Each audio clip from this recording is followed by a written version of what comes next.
Hey, this is Matt once again. What about to end of the video? This is another paid request. This time it's from my dear friend Efree, one of my brothers from another mother's. Thank you so much, man. Not only for the request, thank you for being my friend for all these years. I really do appreciate it. It's one of the best gifts of all in my life. You and Mike OCP, Michael Keane, and the like. Thank you. But he wanted me to react to a trailer compilation he edited together. I think there will be more of these. So by the time you see them, they may be like one after the other. His favorite films of the 80s and certain sections. This is of action films. Now, unfortunately, I can't show you the trailers because they'll get blocked by copyright. Because I uploaded once before and it was uploaded fine, but then there was issues later. So what I'll try to have is, if you want to follow along, in the info box, you look far enough down in the info box under the video, there should be a mega link if you want to download the trailers and the compilation and follow along with me. I think that would be the best way to do it. So I will count down. Thanks once again, Efree. This is his favorite action films of the 1980s. And I just want to make sure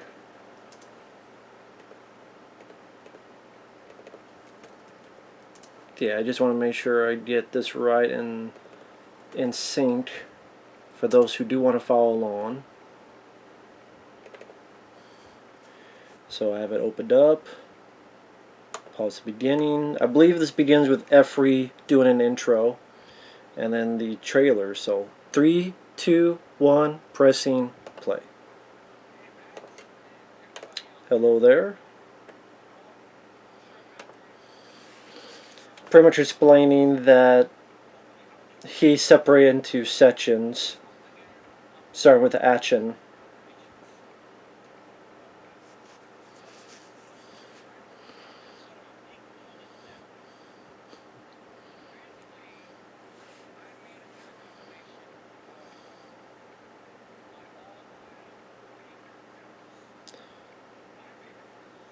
So I made a compilation of his favorite films of the 1980s.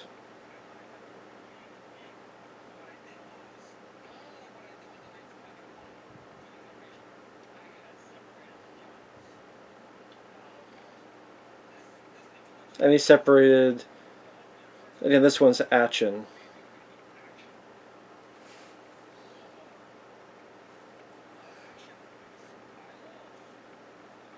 Mm-hmm. Mm-hmm.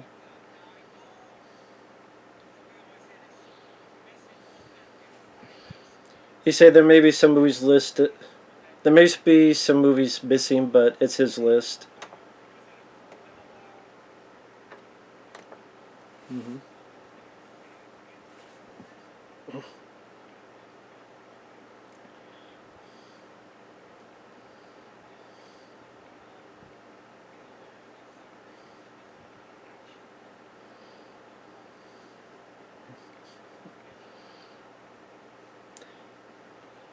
Tell there's going to be compilations for horror, comedies of the 80s, and more. Mm-hmm.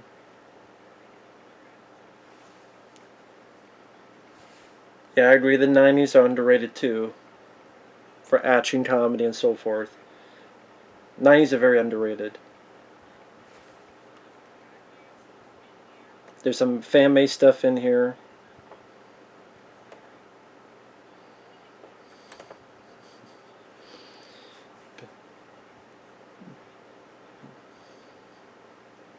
I guess there's one trailer he edited himself, but I'm to keep my eyes peeled. It's like, do you mellow yellow? Dude, I'm sorry you can't see this, guys, but just copyright will block it. There's one thing if it's like a video on YouTube, but Studios don't mess around, especially with so many different studios.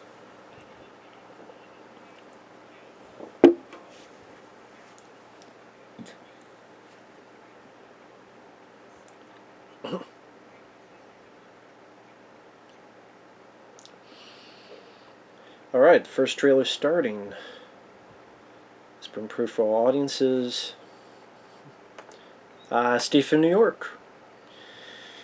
It's Steve from New York with Kurt fucking Russell as Steve Plissken. Great John Carpenter film. Showed people that Kurt Russell could be taken seriously because by this point he only done a lot of Disney stuff, but he worked with Kurt worked with John Carpenter on Elvis the movie.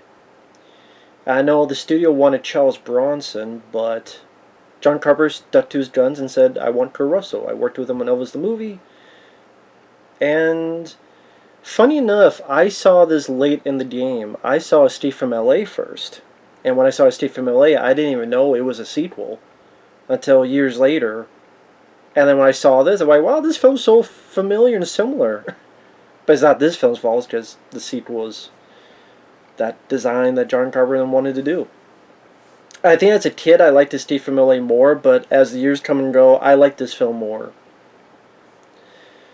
It doesn't have the bad CGI. I like his Steve from LA still. I still like his Steve from LA, but this, I like the grime and grittiness of New York. I like the rough and tumble quality of the film. Isaac Hayes, I do think, is a much better villain. It has a great score. Isaac Hayes, may rest in peace.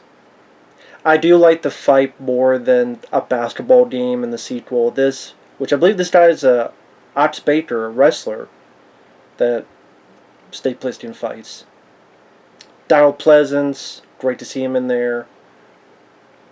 And wonderful musical score. Adrienne Barbeau, who had worked with John Carpenter on The Fog, and they were an item for a little while, and this stuff helped her get films like Swamp Thing and Creepshow. But yeah, Steve from New York was a hit for John Carpenter, and I know behind the scenes James Cameron had a little bit with some of the little effect stuff, and definitely a classic John Carpenter film. This is a very underrated movie. I just reviewed this recently. Night of the Juggler, James Brolin. Underrated gem. Richly deserves a Blu-ray. It's not even on DVD. It's like stuck on crappy VHS quality. Some scenes are too dark. Kind of James Brolin's Taken before Taken. His daughter's Taken. He goes on a tear in the city. And a very underrated film. You can't even find a full trailer. Like, because I tried to look for that when I did my review, and you'd only find like a little TV spot thing. But now the Juggler, very underrated. Deserves a Blu-ray. ASAP. This is a film I haven't honestly seen much of. I actually forget what the title is. But yeah, you got Dana Aiello there. You have Jan Michael Vincent. He's the star. So I haven't seen the film, but Jan Michael Vincent is kind of a tragic story of self-destruction and alcoholism. For those who don't know, Jan Michael Vincent was the guy. He starred in this TV show Airwolf with Ernest Borgnine, which was successful for a few years. And it's a staple of the 80s, Airwolf, along with MacGyver, the A-Team, and other shows of that nature. And he was also in Hooper, my personal favorite Burt Reynolds film. But sadly, throughout the years, alcoholism took a toll on him. He could not beat that demon, so to speak. And he would do films like Extra 2, which I don't mind, but a lot of people did not like working with him because of his drunken behavior, because he was intoxicated quite a bit of the time. And sadly, it led to health issues, and I believe he had some amputations done to some of his limbs. I know at least one leg. I'm not sure if it was both legs. And sadly, he passed away. Again, alcoholism was not one of those demons he could beat, which is sad affair. But I want to say Defiance is the name of this movie. About a guy coming back from the war. and this neighborhood is gone up shit creek, and this guy's going to take out the trash. With the help of people like Danny Aiello, who's in the original Jacob's Ladder, which is a classic. He was in some films with Spike Lee. Art Carney, who was on The Honeymooners, and he would also be in Last Hatch of Euro. And Jared Bruckheimer was a producer on this. That's sad. They don't have Danny Aiello's name on the trailer. I guess he wasn't a big enough name at the time. Canon Films. Always great to see that logo. Of course, Death Wish 3. Speaking of a neighborhood gone up shit creek. My favorite Charles Bronson film. My favorite Death Wish film. I love Death Wish 3. It's a lot of fun. Ed Lauder there is the police officer. He would show up in quite a few movies. After that, I think sadly he's no longer with us. It's an over-the-top action movie where Paul Kersey greatly takes out the trash. And then some. Just completely wrecks house. Left, right, and center.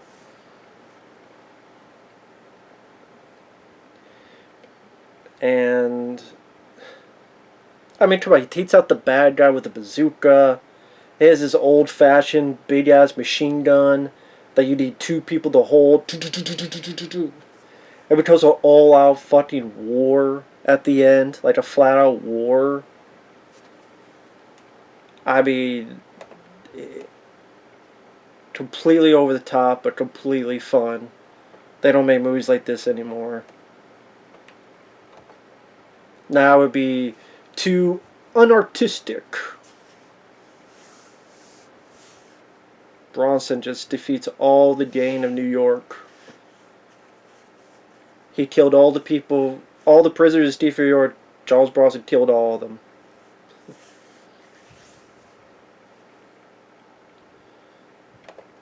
Oh, this is the Exterminator 2. Which I know had some production issues. I think it might have had like a change in director, I want to say. Because some bits in the trailer here are not in the movie. But yeah, I was never a fan of the first Exterminator, but Exterminator 2, I did like for what it was. Because I'm trying to remember, like, the explosion at the bar, if that happened in the movie or not. Again, there was some reshoots, or some reshoots that went on. It was great to see Marv Van Peebles as the villain here. I thought it looked like he was having fun. And there was actually a physical DVD release where Marv Van Peebles, like that scene there with Marv Van Peebles pointing at Robert Diente, I don't think that's in the film. I think one of the, because you don't see this a whole lot in this trailer, is all the flamethrower stuff. Because I could absolutely be wrong, but I think he used the flamethrower at the very end, and then someone said, "Wow, that looks cool. Put a lot more of these flamethrower stuff in it," and so a lot of the additional flamethrower stuff you would see shot after the fact. See, that's why in this trailer you don't really see a lot of that. You see Robert Diente doing this stuff here, like building this vehicle, and I think the only flamethrower stuff you see is at the very end of the film. Yeah, this bit here. As like they saw this, they went, "Oh, that's a great image and cover. Film more of that," which was cool. I like that addition.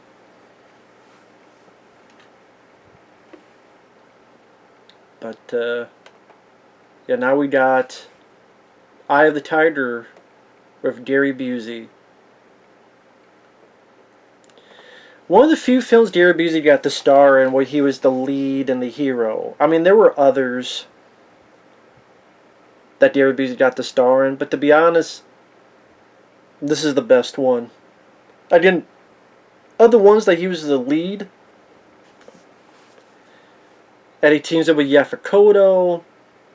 And there's a lot of these movies at this time, because Vietnam was still fresh in people's minds, and the veterans coming home, and being betrayed by their country, being spit on, being called baby killer, all sorts of vile crap.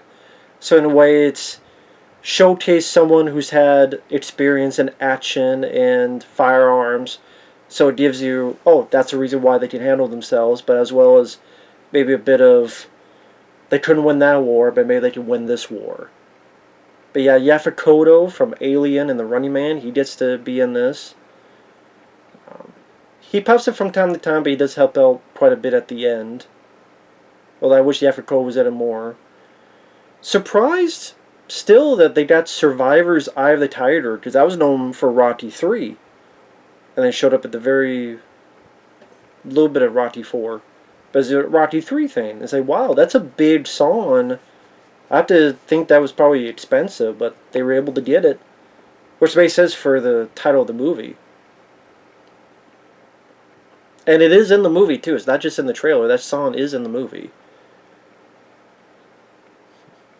But yeah, pretty decent action film. If you like... If the trailer interests you, it's definitely worth a look. Oh, I think this is Rolling Vengeance. Which I just realized I never picked up the film when it was on Blu-ray. But this is a film I remember watching when I was a kid, and like, wasn't there a fucking movie with like a vigilante, but it's with a big-ass monster truck? This is a film that, you know, people will ask me, what's a film you want remade? I say none, because they'll screw it up. But if I had to push it, if someone the right way remade this film, do this old school vigilante film, but the guy's using a monster truck like this, because the acting's not the best. The lead is actually Paul Michael Glaser, who are going to be a director.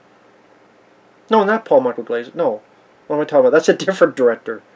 God. What's his name? Maybe they'll show at the end. The monster truck stuff is cool. It's the best parts of the movie. And Ned Beatty here as your villain, who says, I think, a line to the effect of, "How did you get hurt?" "I fell in the shower by slipping on my dick." He said something like that. I mean, it's not gory, but just, again, this big-ass monster truck being used as the weapon of choice just feels like it's such a cool 80s idea for a movie. I mean, it's not one of my favorite vigilante films. Oh, I didn't show who the lead guy is. I forgot his name. He'd go on to direct like Tremors 5 and Tremors 6 and other movies. He was an alright actor. But he's not the best director. This is Avenging Force with Michael Dudikoff. A film that, from what I understand, was originally supposed to be a sequel to Invasion USA with Chuck Norris. He was supposed to be the same character, but Chuck didn't do it. So, hey, Michael Dudikoff is a rising star for them because of the American Ninja films. They did Sam Firstenberg, the guy who did American Ninja 1 and 2, so he does this. You have Steve James, who's not in the trailer much, Steve James. And from what I understand, Steve James was very upset that his character got killed off in this. He was very upset, and I can understand, you didn't need to kill him off, because most of his family's killed off, and you could have had those two fighting these guys, but it was what it was, and that's kind of what led to Sam Firstenberg directing Riverbend with Steve James as the hero. But great score by George S. Clinton, who did the music for some of the American Ninja films. Entertaining film, Avenging Force. Ah yes, Revenge of the Ninja, which, nice guy actually sent me the Blu-ray of. It was on my Amazon wishlist. If you're watching out there, thank you once again. But yeah, this is Sho Kasudi, who was in Enter the Ninja, which is a really lame movie. But this is the best of that ninja trilogy. Sam Firstenberg had a better handle on the action. Yeah, cool over-the-top ninja stuff, especially the fight at the end. Yeah, ninja stars, arrows. I remember as a kid seeing this bit in my head of this brutal killing of this family, and like a kid got a ninja star in the face. I'm like, what the fuck movie was that? Did I dream it? And then trying to find out it was this movie. I'm like, oh shit. Has a fantastic score. And like all these little traps, and doesn't ease up on the violence either. And easily, to me, Sho Kosugi's best movie. Because, I mean, what? You got Ninja 3, which was there for what it is. Black Eagle, which is awful. So it shows how tough he is. You can take, sword to the knees and still do flips. Mario Gallo having her name in the box, which was a tactic back in the day that you could ask your agent, hey, can you put my name circled in the box? They're like, why? Well, it's just something you could ask, and then people seem as if there's more attention drawn to it.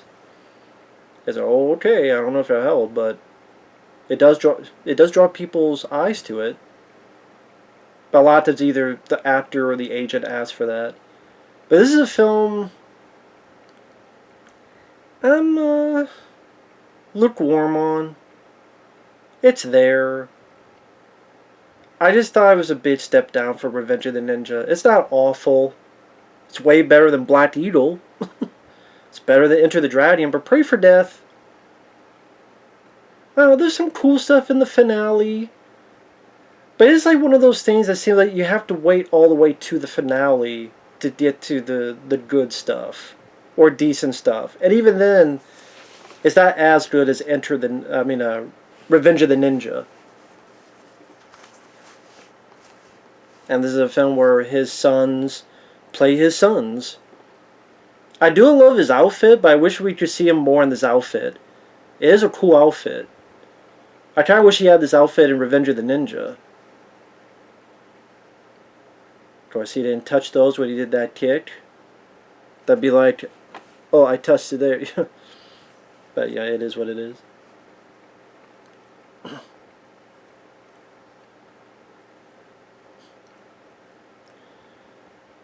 And these jumps here, it's pretty much, you're right here. I jumped over it, even though the car's right over here.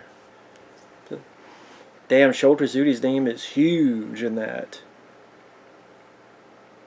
Sho Kosugi! It's Pray for Death is there. Ah, yes, American Ninja. Originally known as American Warrior. And the first film I saw of Michael Dudikoff. Because I did grow up with American Ninja 1, 2, and 3. 3 with David Bradley, 1 and 2 with Michael Dudikoff, all 3 with Steve James.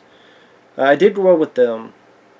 I think that's also in the being in the late 80s, early 90s kid, ninjas were, either growing with these films or the Ninja Turtles. So ninjas were like a cool aspect of an action movie. That one guy there, I forget his name. I always remember him as the neighbor Achmonic from Elf, the TV show. And this is where they pretty much destroy the army convoy while Dudikoff says, you ain't gonna get my woman. Now the lead lady, she was in Friday the 13th Part 4, the final chapter. And is directed by Sam Furstenberg, who worked with Cannon Films quite a bit. I know he actually wrote his own book. There's Steve James, pretty much being Black Rambo, which is a cool thing, because I love Steve James. May he rest in peace. And that was what's cool about American Ninja 2, is that he had more screen time in American Ninja 2, and that's one of the reasons why it's my favorite. I think at one point, since Chuck Norris was such a huge star for Cannon, they wanted him in this, but he's like, nah. I guess he assumed most of the time his face would be covered, but it's really not. Except maybe bits at the end. But, oh well.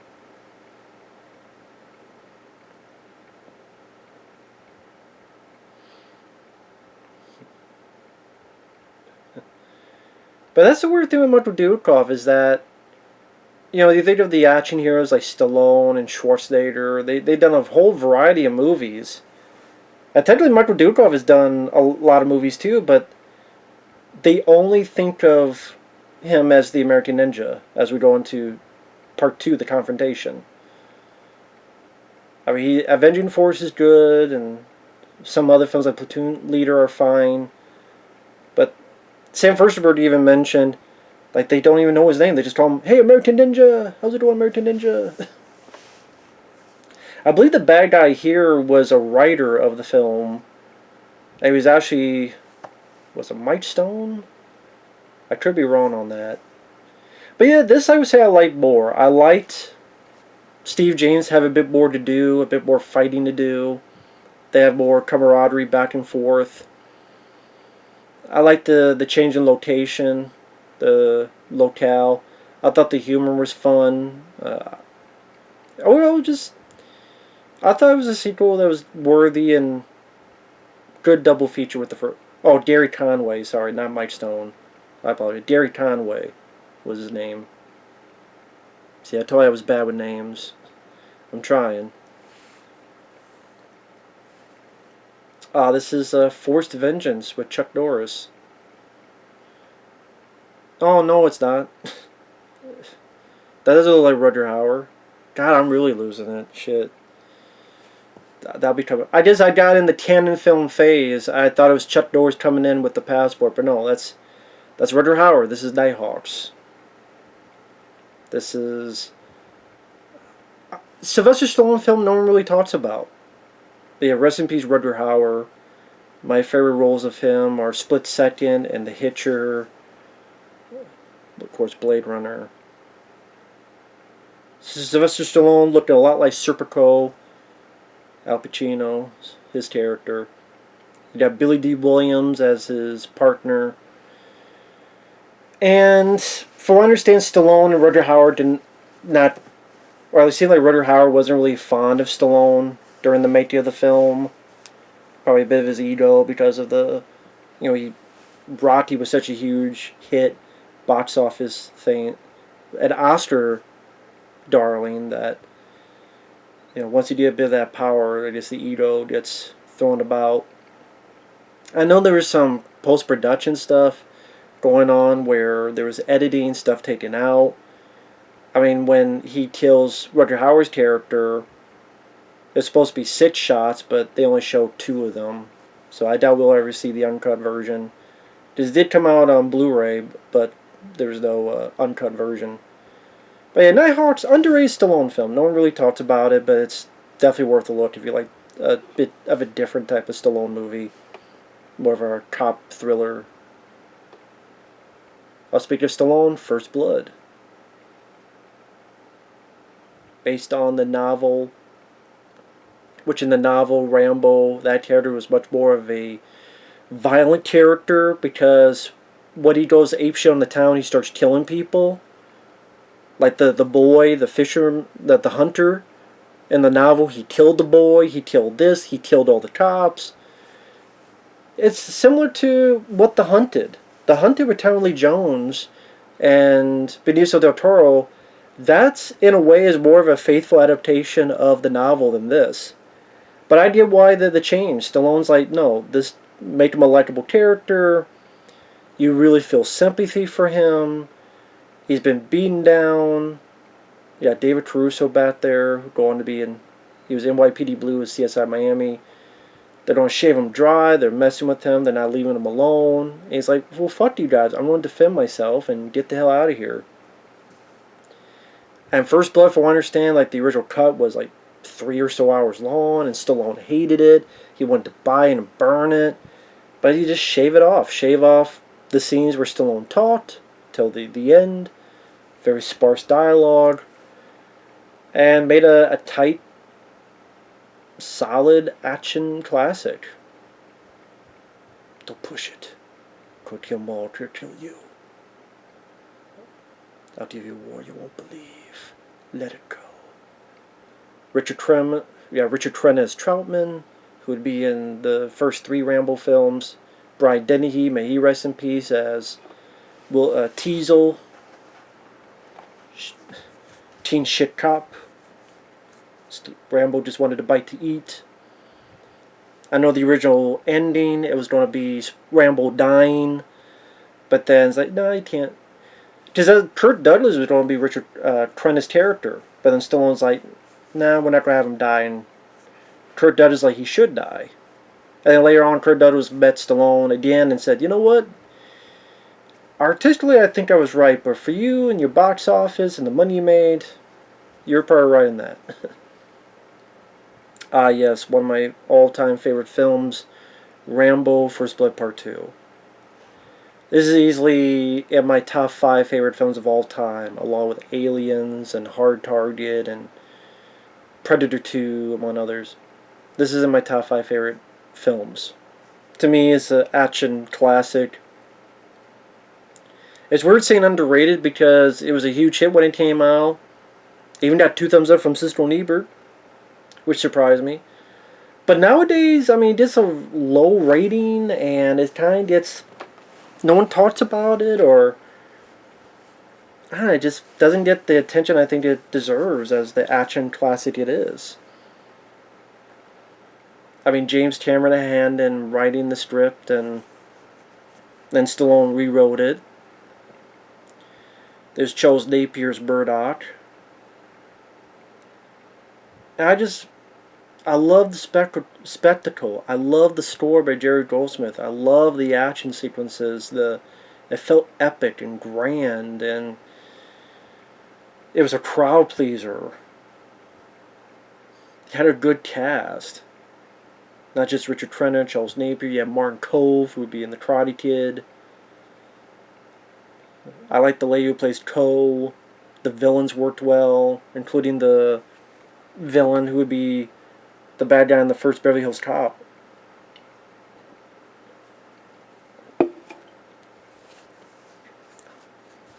I love the way he picks these guys off one by one, and it's a movie that definitely keeps rising up, and then you get the C4 tipped explosive arrows. You get, rocket fun there. It gives you your bang for your buck. It truly does. Like, this is... you think of 80s action. To me, this epitomizes 80s action. It truly does.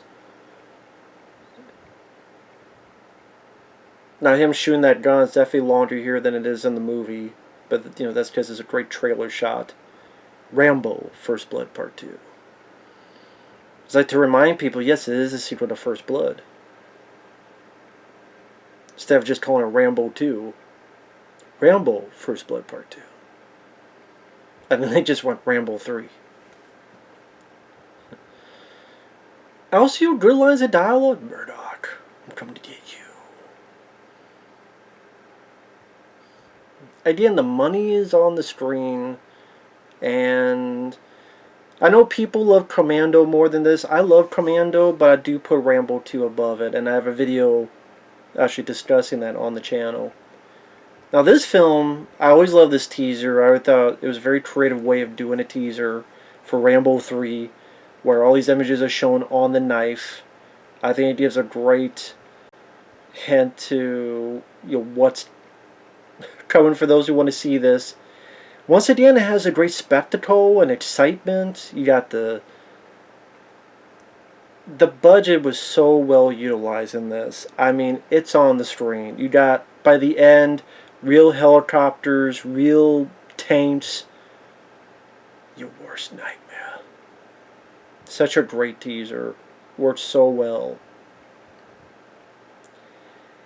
And it's such an exciting movie. I know people get mad at some of the humor, but I think the humor complemented it. And it wasn't over the top.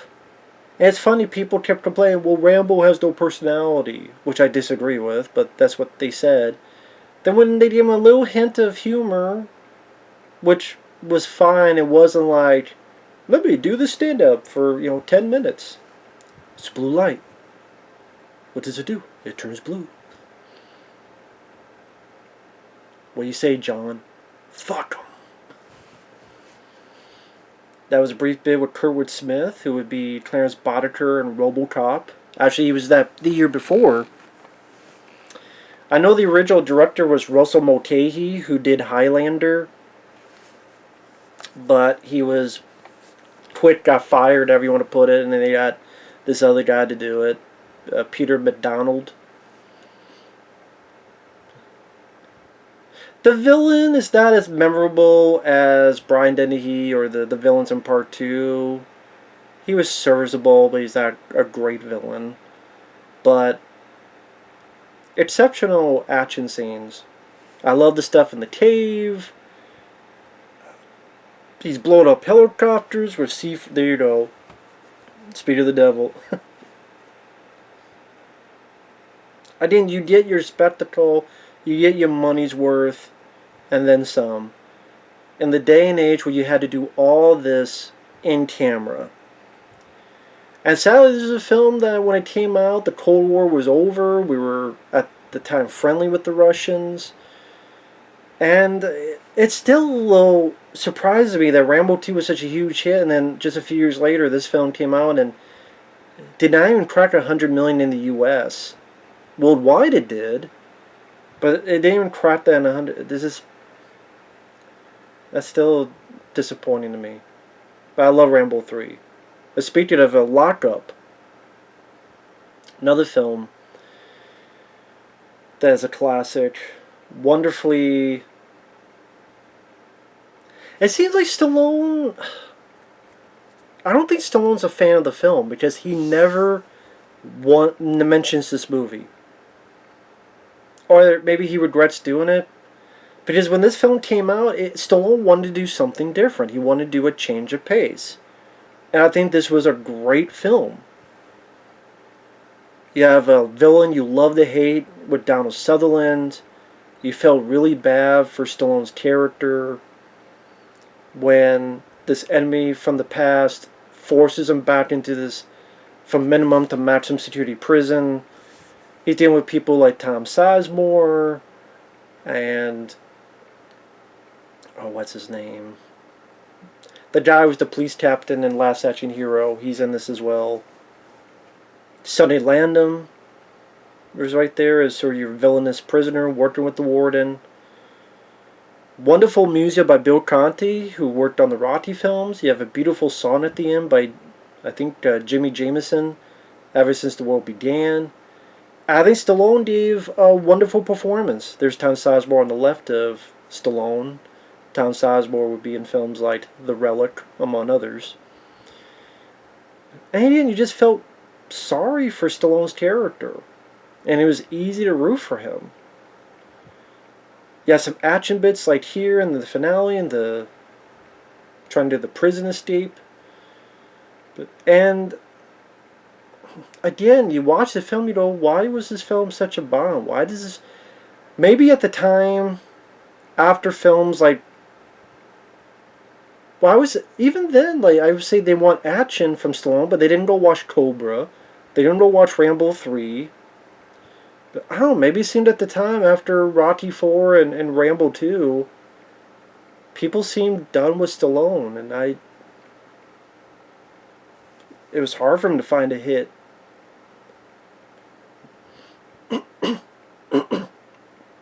Speaking of which, Tango and Cash. Even this film had a lot of production problems. It's one of my favorite buddy cop films. Stallone and Kurt Russell worked so well together. And it's funny about the trailer, some parts in this trailer is not in the movie. Like this bit here, that's not in the film, him beating up the guy, and Stallone in the shot with the shotgun in the car, and then he blows out the back of a car window with a shotgun. That's not in the movie. Like right there.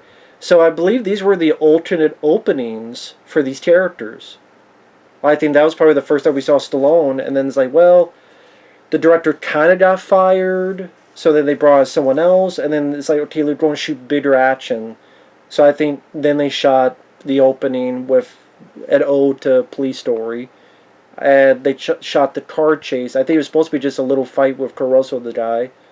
This is from the original opening. But I love the films. I love the rapport.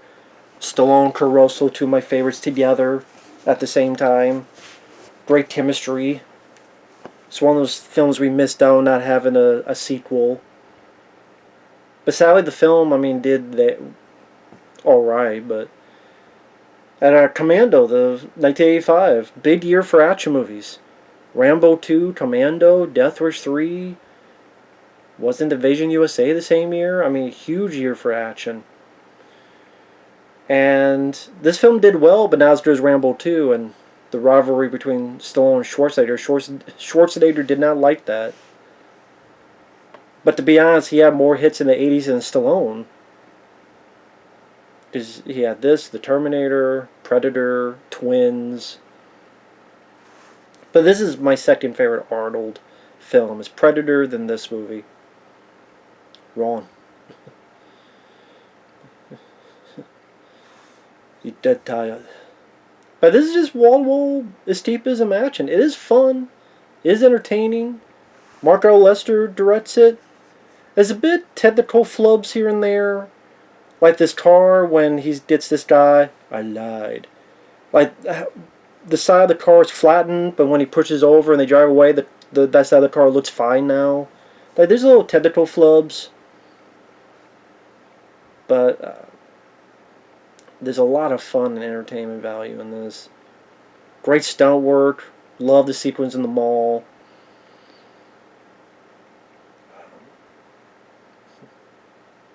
Commando. Let's party. Put the knife in me.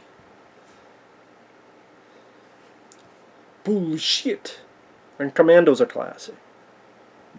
Orion Pictures. This. Let's see. Terminator. Okay. The Terminator.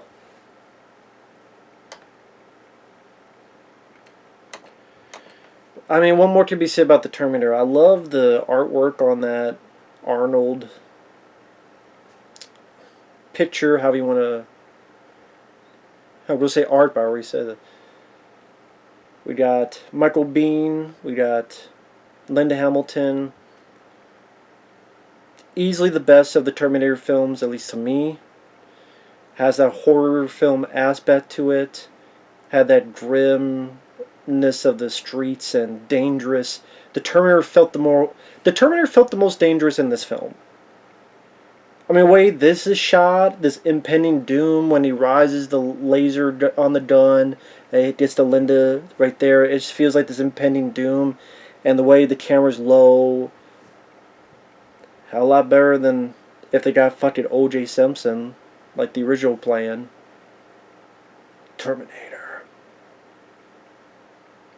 Nice edited trailer too. Terminator. It's a ooh shit. That's someone you gotta not fuck with. One of my favorite. This is definitely my top 5 favorite Arnold movies. The Running Man. Might be number 3. So I think it's the Predator, the Terminator, Running Man, End of Days, and I forgot what the 5th one was. Loosely based on a Stephen King, or I should say Richard Bachman, his alternate name story. Arnold complains about this movie, saying it looks like a TV show.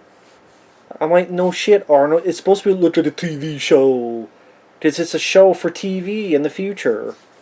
But I loved it. It's like, in a way, Arnold's video game movie. You just beat the boss.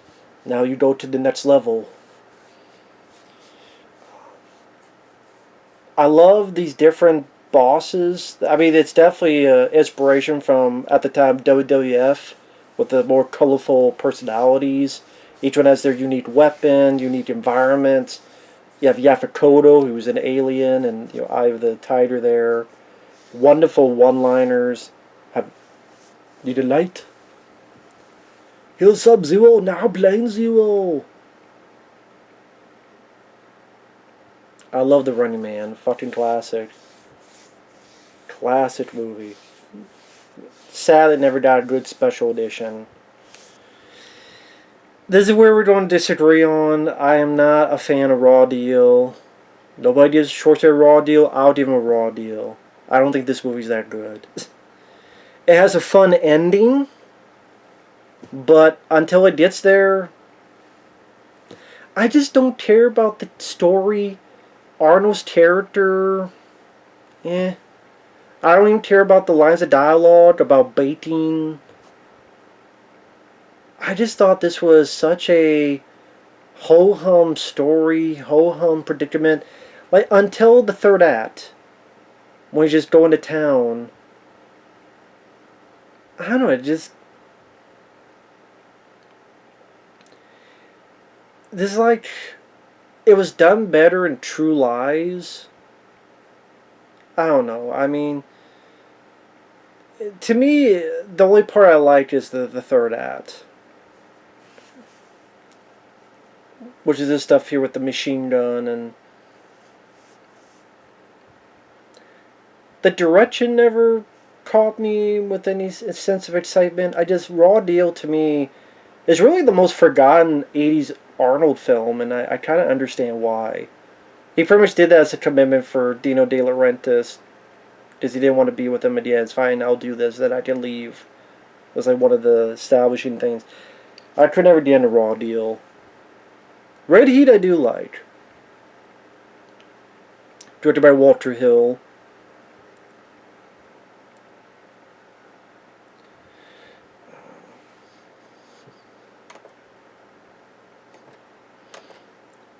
I just noticed he did all the Stallones and all the Arnolds. You don't have Cobra in there. Okay, I get you. No Cobra.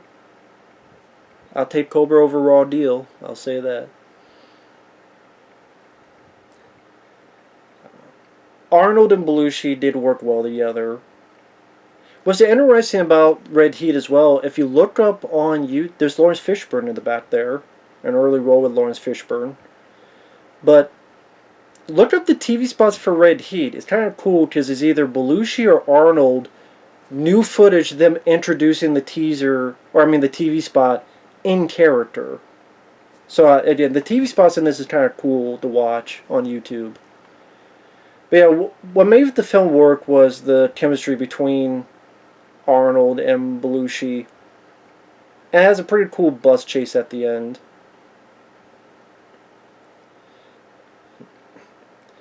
I'm sure Walt Hill maybe wanted the success he got in 48 Hours, but he didn't quite get it with this.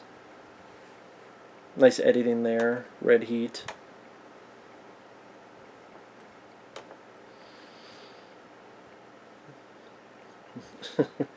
Which this bus scene was stolen for a few movies, including Running Red with... yeah, I think it was Running Red with Jess Speedman stole this bus scene. Like, literally, they took it.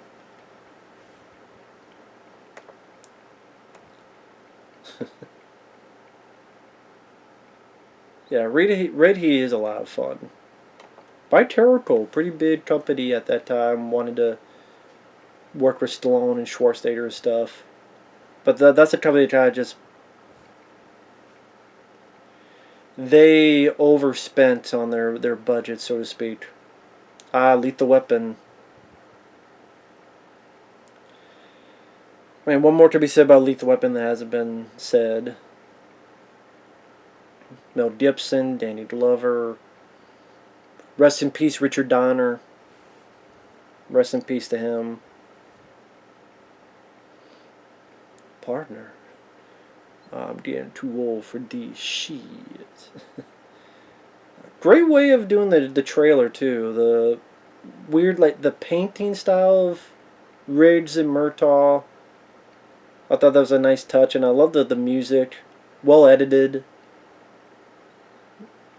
Film came out, became a box office hit, and while Mel Gibson was in The Road Warrior, this film, I think, really truly started his Hollywood rise. Because again, The Road Warrior was a known film, good film, but this seemed like the film to start his rise, and after that he did, Tequila Sunrise, which was a hit, and then Lethal Weapon 2, and Ransom, and all these other movies afterward. Air America, to a lesser extent. But yeah, Lethal Weapon's a classic. Lethal Weapon 2, fun movie. I like it. I liked 1 and 3 more. It'd be 1, 3, this one, then Part 4. And Part 4 I don't hate like I used to. Part 4, There's been so many worse films that come out. Lethal Weapon 4 has kind of risen up.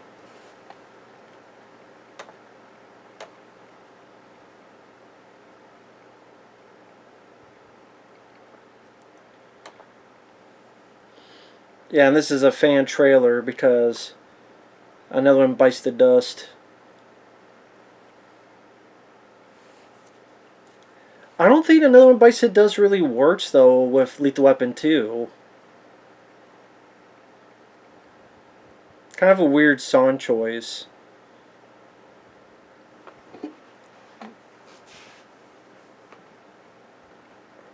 I mean, it's well edited for a fan trailer. I just don't really see what another one bites the dust has to do with Lethal Weapon 2, but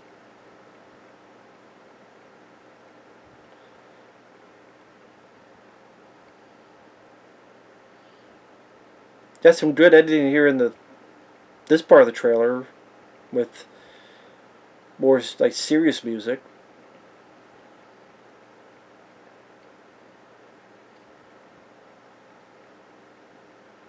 I think this is a different Queen music. I don't know what it is.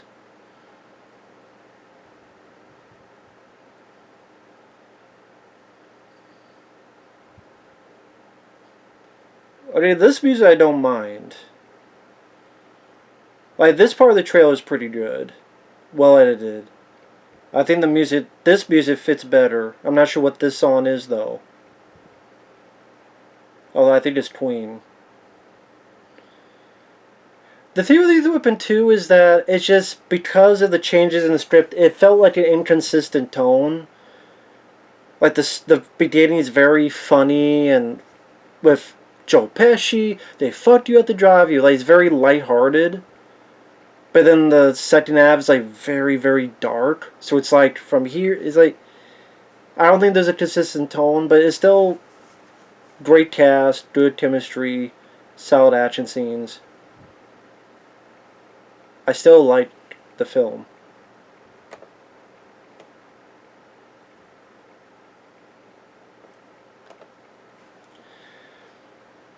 But yeah, we have Running Scared, directed by Peter Hyams, underrated director who did 2010 You Remade Contact, The Relic, Stay Tuned with John Ritter. Billy Crystal, Gregory Hines, they worked well in this. Actually, I believe the third, well, we're not there, but the third guy that he was with is Joe Pantoliano.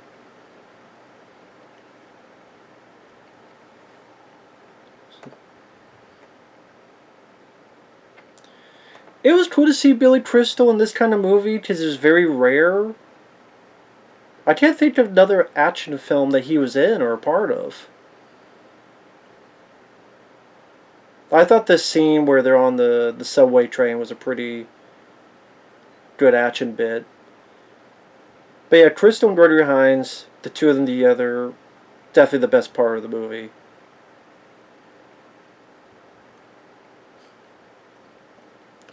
Buddy cop film no one really talks about though. I think it did okay at the box office, and there may be talks of a sequel, but like you never hear Billy Crystal bring it up, which I don't know why, unless no one just bothers to ask him. I would ask him about Running Scared. 48 Hours, classic film. Walter Hill, when he was worth a spit. The movie that made Eddie Murphy a star. I mean, he was doing well at Saturday Night Live, but this movie definitely brought him to the stardom, humongous levels. At this point, Nick Nolte was a bigger star. That's why he was first. But when you got to the sequel, Eddie Murphy was number one on the call sheet. But just so much energy, and they didn't hold back on the dialogue. When you listen to it again, the villains, you got James Remar and Sonny Landham. Sonny Landham, who would be in Predator, among others, Lock Up. James Remar, who was going to be Hicks in Aliens, but he had a drug charge. Not charge, but he was into drugs, and they had to fire him. Because, for the better, in retrospect, as Michael Biehn was a better Hicks. But yeah, Eddie Murphy and Nick Nolte just worked so well together. Chad, tell me a story. Fuck you. Oh, that's one of my favorites. I mean, it's not wall-to-wall action, but what makes the film work is the hard-hitting dialogue and humor. And then the chemistry was just gold between these two. And this definitely was a great showcase for Eddie Murphy's comedic talent. You still look like a lowlife. Yeah, but I look good. Luther! Are you mad at me? And I'll tell you the dialogue, I mean, they throw around the N-word and other stuff, and he's like, come on, watermelon head. Like, the stuff you would not hear nowadays at all. That's not in the movie. The girl asking, oh, you used to be a priest. I don't think that's in the movie. Could be wrong, I don't think it is. I just realized I don't have these films on Blu-ray. They do have a Blu-ray release. This in the second film. I don't have these on Blu-ray. I love that fight. Threw me in fucking garbage.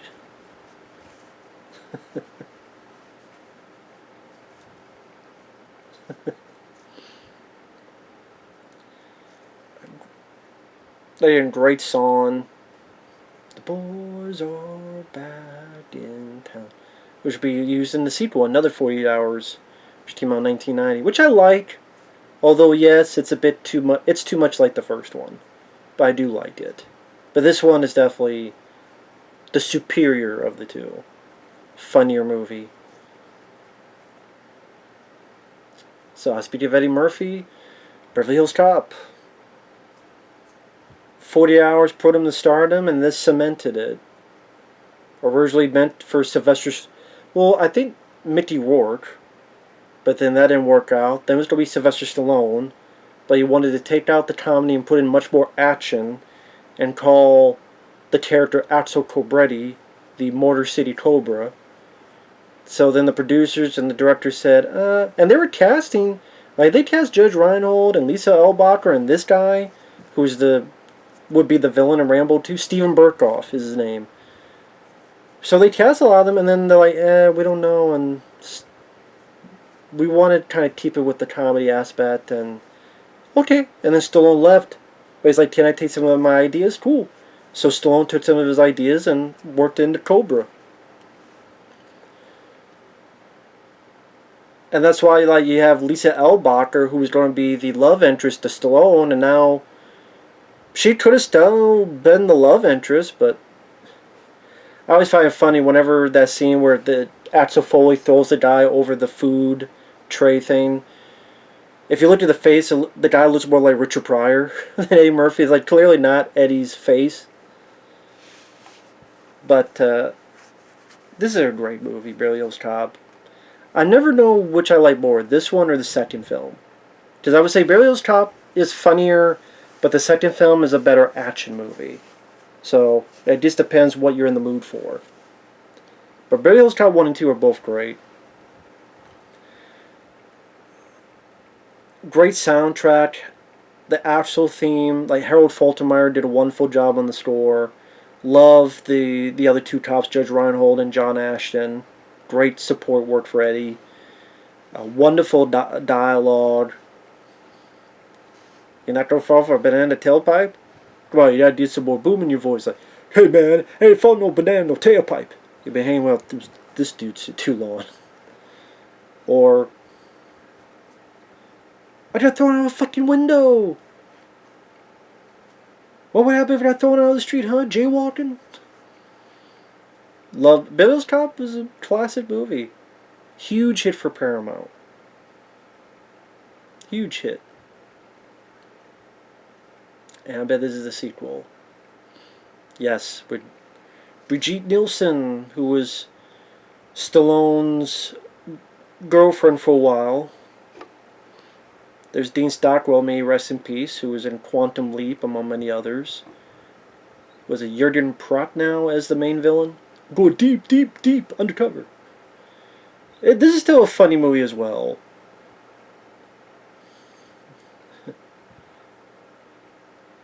What? They want to live in a donut? Let them live in a donut. But yeah, this had the Tony Scott flavor to it, and rest in peace, Tony Scott. Easily one of my favorite Tony Scott films. This, The Last Boy Scout, among others. I'm Johnny Wishbone, psychic extraordinaire. Kibble, it's like kibble and bits, only not. I know Michael King. He mentioned he hasn't seen these films forever. That's a deleted scene. It's on the DVD, but when they're going through the lasers, it's like a. I don't know. I mean, I guess they deleted it because of pacing, but it's a fun little scene. Is this a black thing? But see, this one definitely has much more of the Tony Scott style of direction and the look of the film, which was great. Yeah, Hugh Hefner loves to kill cops. You probably won't even have the Playboy Mansion. Like, is there, now that Hugh Hefner's gone, is there a Playboy Mansion anymore? I guess not. Are you still with your eyes closed? Or, no, are you still with your eyes open? Or are you, like, using the Force?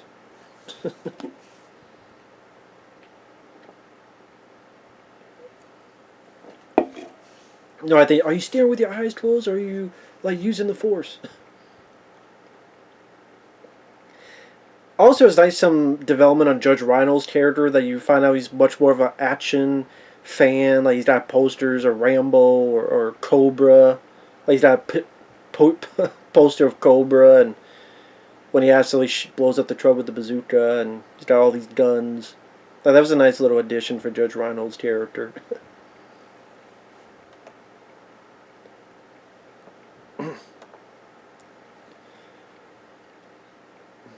Oh, is this Fatal Beauty? Early role with Cheech Marin. I say early, he had done Cheech and Chong by this time, but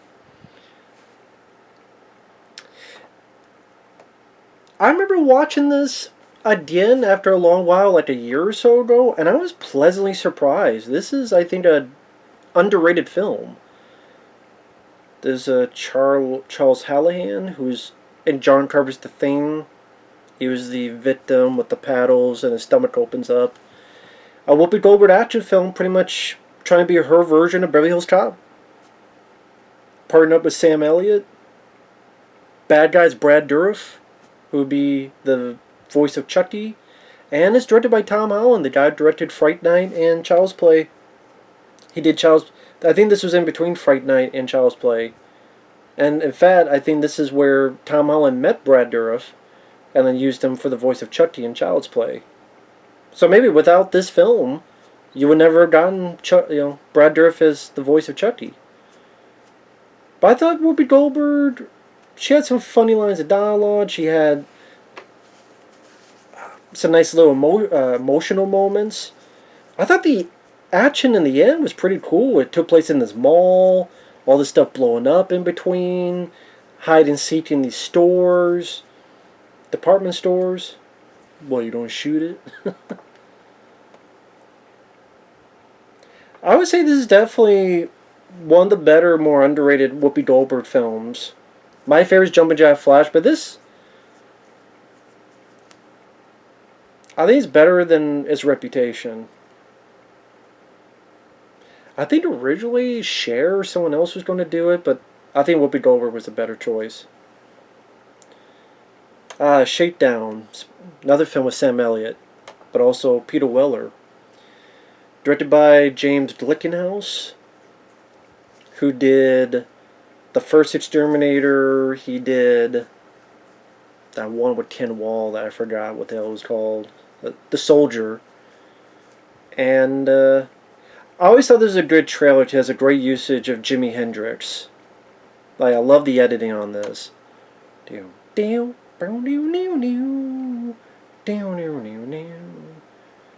Like, very well edited trailer. I don't know yet.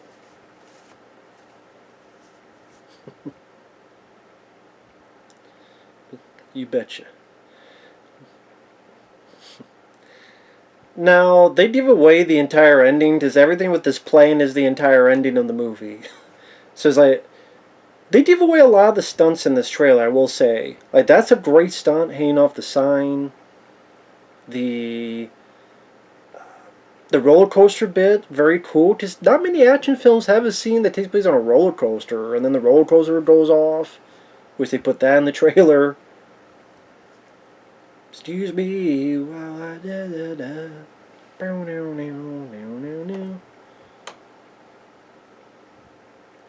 I think this did finally get a Blu-ray, which is another one I didn't pick up. But yeah, they show the entire ending, like the whatever you do, don't call the cops. I don't know if this film really did any business though. I remember it being a decent film. It was alright. Wasn't a favorite of mine, but it was alright. This is another decent film, Dead Heat, which this did get a Blu-ray. Vinegar Syndrome actually has a, is it a Blu-ray or a 4K? I can't remember. Maybe it's a 4K of this. But Treat Williams and Joe Piscopo with a lot of muscle. Joe Piscopo was on Saturday Night Live working with Eddie Murphy. And then after that, he got a lot of the muscleage, so to speak. And then Treat Williams, pretty much it's a buddy cop film, but Treat Williams is killed. He gets reanimated in this machine. So he's pretty much solving his own murder. And this is a film that, again, has a bit of a weird, inconsistent tone.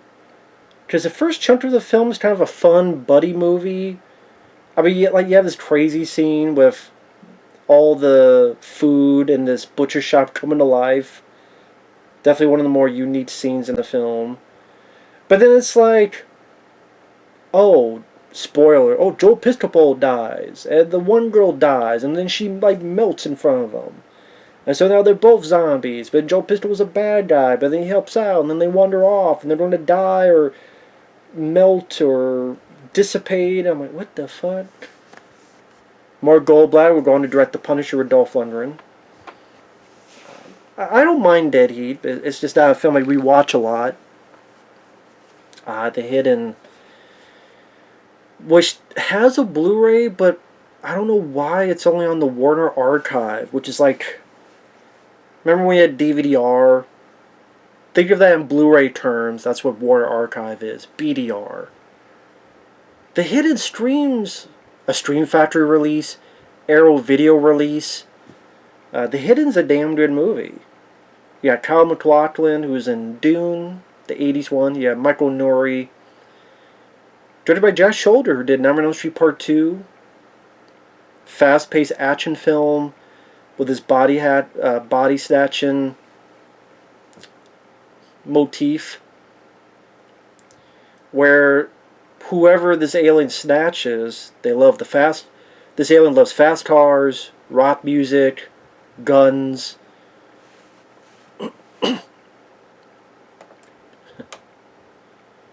And this is I forget her name. She would go on to be in Babylon 5. This lady. I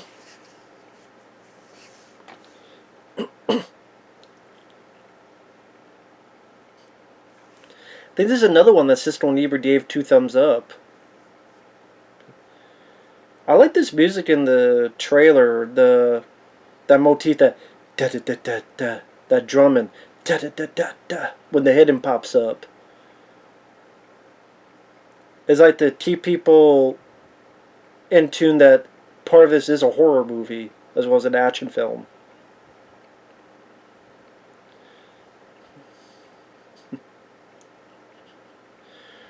That's pretty cool flamethrower there.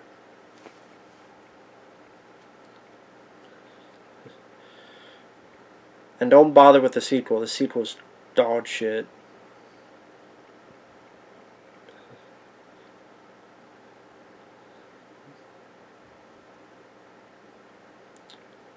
Yeah, one of the New Line Cinema films that, didn't get really anything features-wise, which is ridiculous.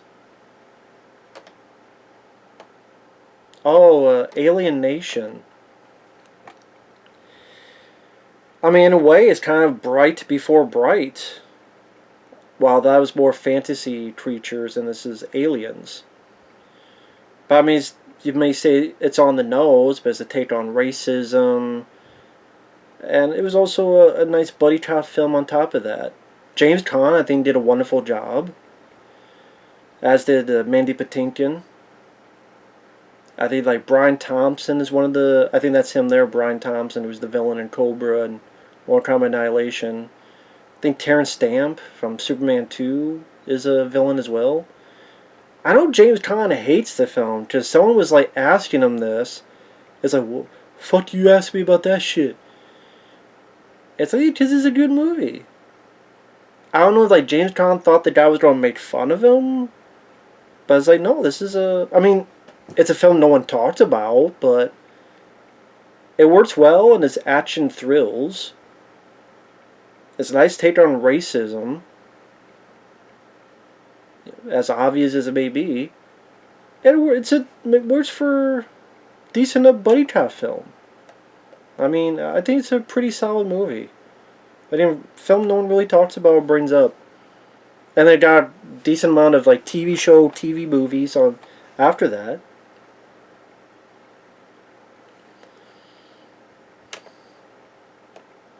They Live. John Carpenter film starring Roddy Piper as John Nada and Keith David. Rest in peace, Roddy Piper. My favorite role of his has a wonderful fist fight. Yeah, Meg Foster, who was in Leviathan, among many other films. Sometimes you wonder if you're in the world of that these guys are in, where things are being fed to you and being manipulated and controlled. I think Roddy Piper worked as a lead.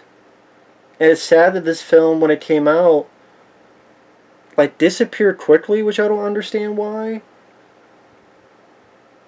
It has some smart aesthetics in the story. You ever... I have come here to chew bubblegum and kick ass. I'm all out of bubblegum. Which, for I understand, Roddy Piper came up with that. I mean, John Carpenter even confirmed that Roddy Piper came up with that because he had like a book of stuff he would write down for things in possible promos. I just don't like the ending that well, spoiler, the two guys die. Roddy Piper gets a nice moment, but like Keith David, just the way he gets killed is pretty... it's not a happy-go-lucky ending. But I still rather enjoy the film, They Live. I think at least one of them could have lived. Like, Roddy Piper could have lived, at least. At least that could have happened. I don't think both of them had to die. That's just me, though. But yeah, I love They Live. So this is a Golden Harvest.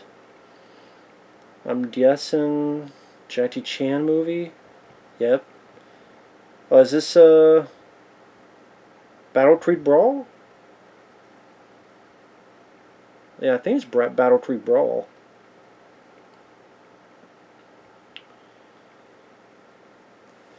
Now, Battle Creek Brawl, also known as the Big Brawl, this is kind of, you could say, Jackie's first try at being part of an American movie.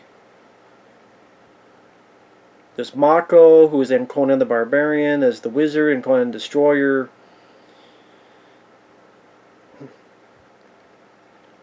And from the director who worked on Enter the Dragon, among others.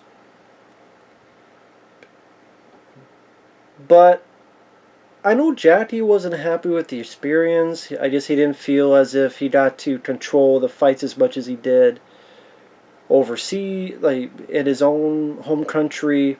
He thought the fight scenes didn't go as well as they could. I mean, granted, the people he's fighting with are these big, massive guys, so there's no way to have the type of fights that he could, but I still don't think this is as bad as a movie as people like Jackie made it out to be. Because I remember seeing this film and went, well, it's definitely better than The Protector, especially the American version of The Protector. The stunts are not as wild and crazy as his movies at home, but it still had a bit of that comedic Jackie Chan aesthetic to it. But I don't know, maybe even still he thought they was being primed to be more like Bruce Lee, and he's like, no, I'm Jackie Chan. I don't want to be the next Bruce Lee. I want to be the first Jackie Chan. So either way, he wasn't really the most happy with the experience. I guess he didn't have as much leeway as he wanted. But I don't think The Big Brawl is that bad of a movie. Again, I've seen much worse films and much worse Jackie Chan films. I mean, I watched the Battle Creek Brawl, the Big Brawl over Robin B. Hood, or New Police Story, the fifth or sixth, whatever the hell that was. Oh, but speaking of, this is the first Police Story. Pretty much, he did The Protector, and he wasn't really happy with James Glickenhaus and the worked in that film, so he was like, screw it, I'm gonna go back and film my own cop movie and show you how it's done. And so it came out with this. Excellent action scenes. I mean, this whole thing in the mall with everybody flying through glass, just so intense and brutal. A scene in this movie, Stallone homage copied for Tango and Cash's opening, with the truck coming at him and only Jackie shot up while Stallone was shooting at it. That right there, the motorcycle, that was homage into Rapid Fire with Brandon Lee. Again, this whole finale, just insane, dangerous stunt work. There you go, those guys falling through. Look at this. Great use of slow motion, the camera in the right spot. That burned the shit out of him, going down all those lights. Also, that car going through the whole town and the buildings, that was used later in Bad Boys 2. There's a lot of films ripped this off, or homage, however you want to call it. But Police Story, I just don't like the fact that when they got into America, they didn't use Jackie Chan's voice, or they didn't redub it. I don't know why. Like, there's never a time where, hey Jackie, could you do the voice? Your own voice? You would think you would, because it's one of his most popular films, but that never came about. I don't know why. Never came about.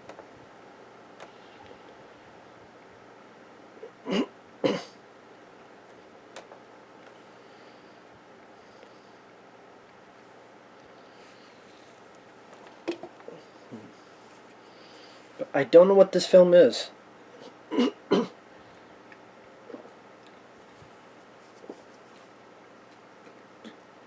Is this Wheels on Meals? I haven't seen it, that's what it is. This is one of those I have not seen. Yeah, Sammo Han. Yep, Wheels on Meals. Sammo Han and Yuen Bao. They went to the same school Jackie Chan did, the opera school. They did a decent amount of films together.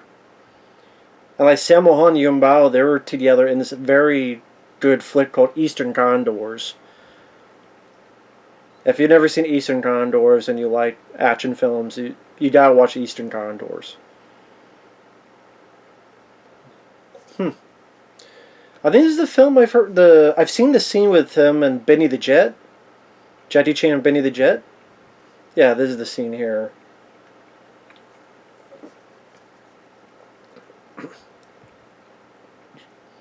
I know, I still haven't seen this yet. Just, it's just time. Looks cool. Looks like classic Jackie, and then you got Sammo and Yoon, which they worked together, I think, like Project A and other movies. I think it's called Wheels on Meals because there's some kind of superstition that if a movie starts with an M, it'll bomb. Because Wheels on Meals makes no sense. It should be called Meals on Wheels, but and then they thought, well, if it starts with an M, again, some superstition that it will bomb, so don't have your movie start with an M. How do you start with a W? Again, Wheels on Meals makes no sense. Wheels on Meals? What the fuck does that mean? But, again, as long as it doesn't start with an M, we're good. Again, part of that superstition thing. I remember hearing about that.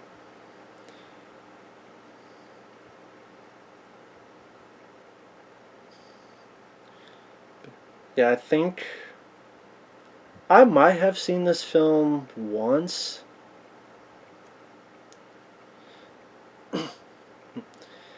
Sammo Hung is like a mentally challenged guy.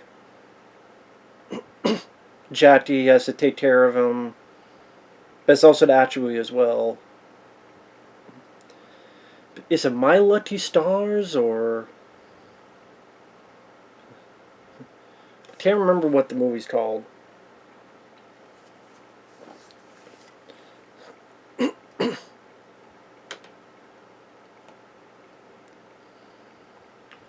Like a lot of movies, it does have look like it has some really good action and stunt work. I will say that.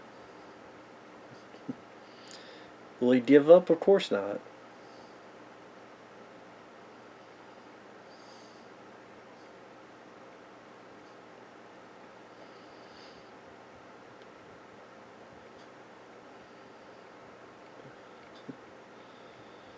I see him in that prison. I'm like, oh, don't let it be the prisoner.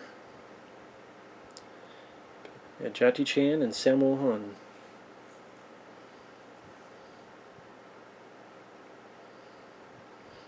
Sorry, I'm just... Damn, these really crazy fight sequences and stunts. I think about it. I mean, this is a film that I'm sure most people either haven't seen, haven't heard of, or they never talked about. Heart of Dragon, okay. Heart of Dragon, that's what it's called.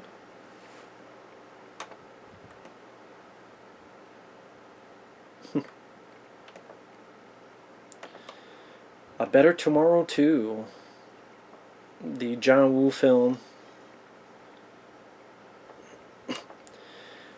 Which I will say I do like better than the first one. I think the ending is a little bit more satisfying. A lot more satisfying, actually. I mean, it's pretty much these three guys going to town on this whole house full of bad guys. Just insane John Woo carnage. And Chow Yun-fat pretty much plays the first movie's twin brother. And yeah, I remember this hallway scene with the shotgun, just being mesmerized. Like, oh wow, this is so cool. I just remember this being a bit faster paced, and the action scenes were more ratcheted up compared to the first one. And I just enjoyed Chow Yun-fat's character more, and the twin, I guess, in this more than the character you played in the first movie. I mean, they still wish that Chow Yun-fat was just a star of the film, but yeah, this great work going down there. Yeah, The Better Tomorrow 2 is pretty satisfying action film. Pretty good one. A sequel that I do think is better than the first movie.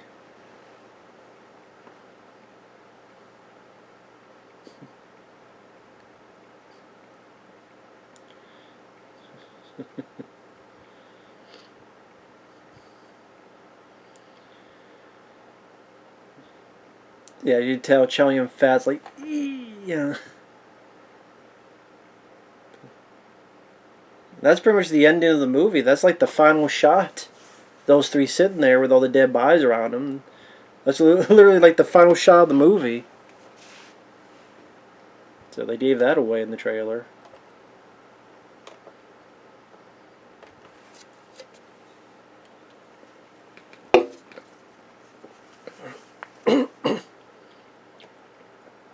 The Killer.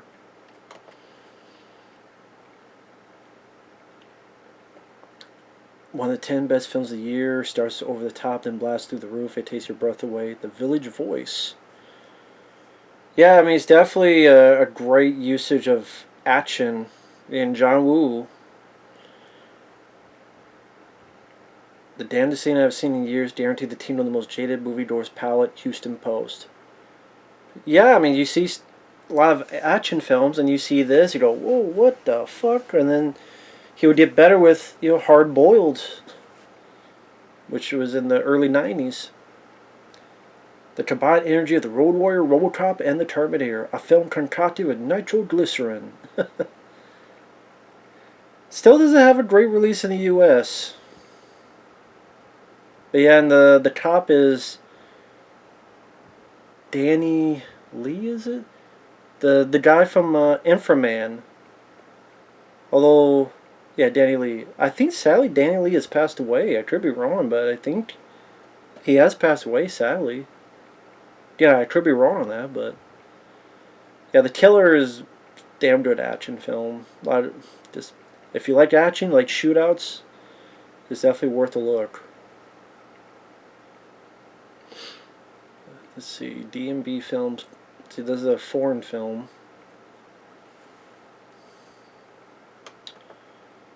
Bruce Lee.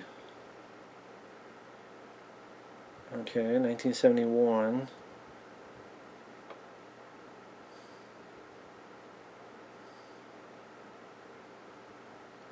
$1987. Okay, yeah, this is Brandon Lee. Like Legacy of Rage or something. There's Bolo Yun.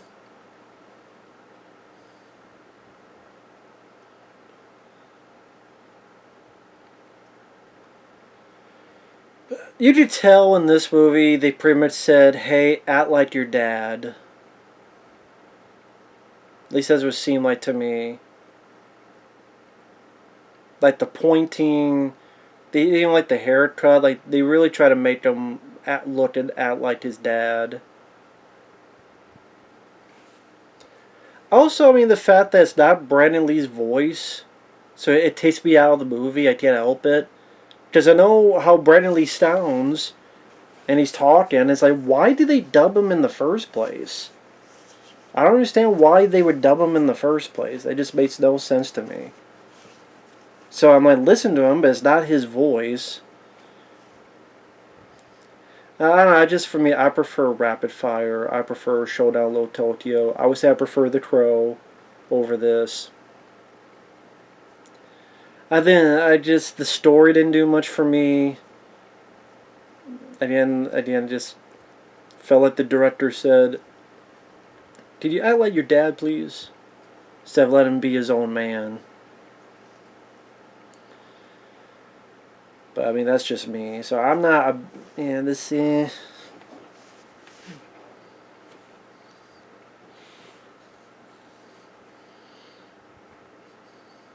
mean, I know Brandon Lee was a fan of John Woo, and I think he was doing some American films. He wanted to work with John Woo. There's some homages to some John Woo stuff, and that just never. Would have been great to see Brandon Lee and John Woo work together. That would have been wonderful. Brandon Lee and Face Off? I think that would have been cool. I don't know, it would be like Brandon Lee and who? Brandon Lee and... That's tough.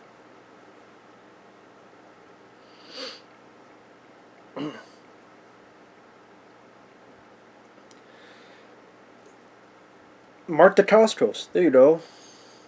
I mean, Mark Dacascos wasn't as big of a star, but hey, be like, hey, take a chance on this guy. Bruce Lee, sorry. Brandon Lee and Mark Dacascos? I mean, Bruce Lee would be cool too if he was alive, but there you go. Brandon Lee and Mark Dacascos, Face Off. We'll like that more than what we got. There you go. Brandon Lee and Mark Dacascos in Face Off. That's the movie that should have been. That would have been awesome. Chuck Norris. This is, oh God. I know Marco is in this. Okay, An Eye for an Eye. Professor Toru Tanaka, who is Sub-Zero and the Running Man. There's Richard Roundtree, Shaft himself.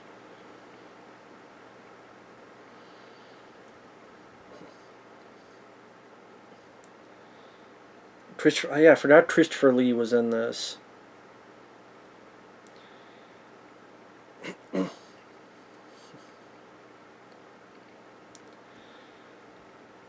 I think one of the last films he did without a mustache. Because pretty soon after this, he had the mustache from then on, or mustache and beard. But as you see, some good, fisticuffs there. He was a rising action star. Just at that point, there were not a lot of American martial artists, at least at the time rise in the U.S. prominence that Chuck Norris was going. The good guys were black. I may not like the film, but I think it did decent business, and the Octagon, among others. And you make them with just enough budget, get a nice return. An eye for an eye. Don't fuck with Chuck Norris.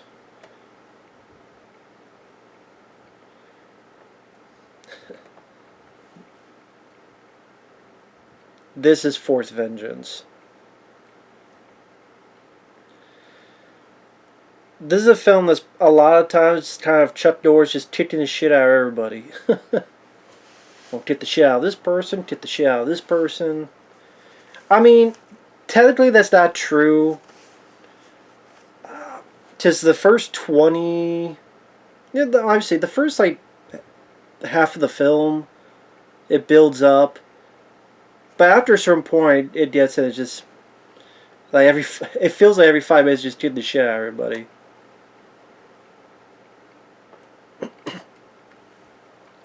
Goes Lone Wolf McQuade, which seems to be one of Chuck Norris's favorite films, and will be an inspiration for him to do Walter Texas Ranger.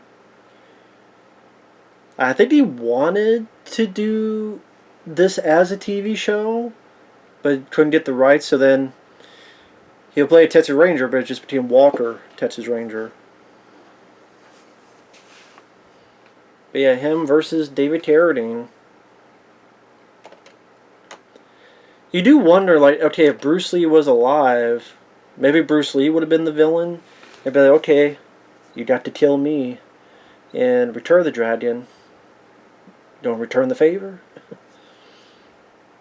But yeah, Lone Wolf McQuade is a fun one.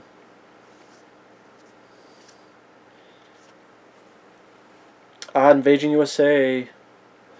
One of Chuck Norris's best. Yeah, very diabolical villains led by Richard Lynch that just want to destroy the hopes and dreams of America. I mean, actually don't want to blow up a whole fucking neighborhood. Like, pretty much doing it for real is pretty crazy. A lot of people say, oh, the plot's so unrealistic. Hey, it's not, you never know. With the way the fucking world is today, you never fucking know. Honestly, you really don't. Here we go. It's time to die. Directed by Joseph Zito, who worked on Missing in Action.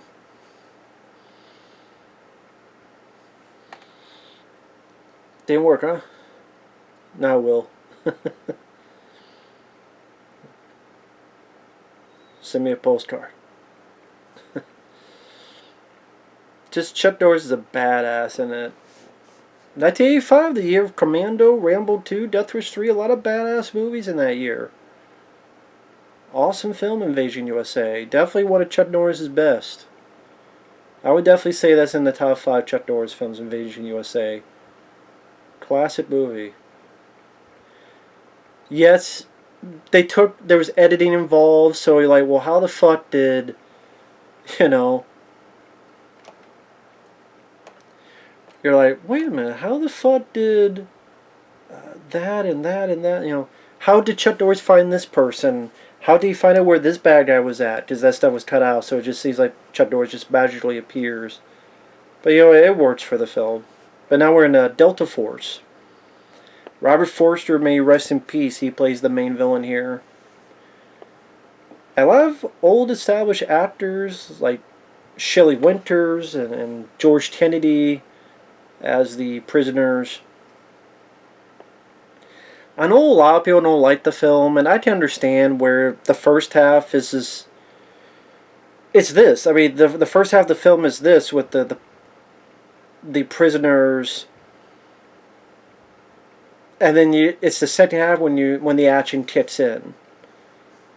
The Delta Force, the Chuck Norris kicking ass and taking names. But when that happens, it's very satisfying. I love the score by Alan Silvestri.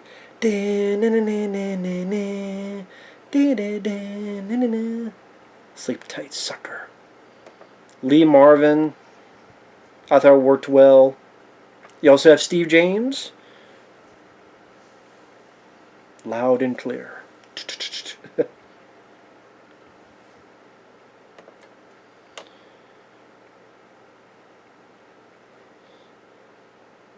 And I mean, this is a film that would you would get this couple sequels after this.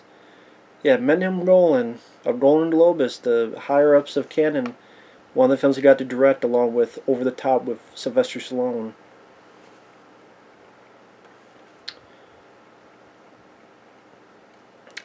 Missing in Action, which was supposed to be the second film, but then they did Missing in Action 1 and 2. And they said, you know what, make this one. They said, that sequel, make that the first movie, because we think it's the better movie. And then that first film, we don't like it as much, so release that afterward, and we'll just call it a prequel. So these were... Missing Action 2 was filmed first, because again, that was supposed to be the first one, and then, again, they liked this one more, so that comes out first.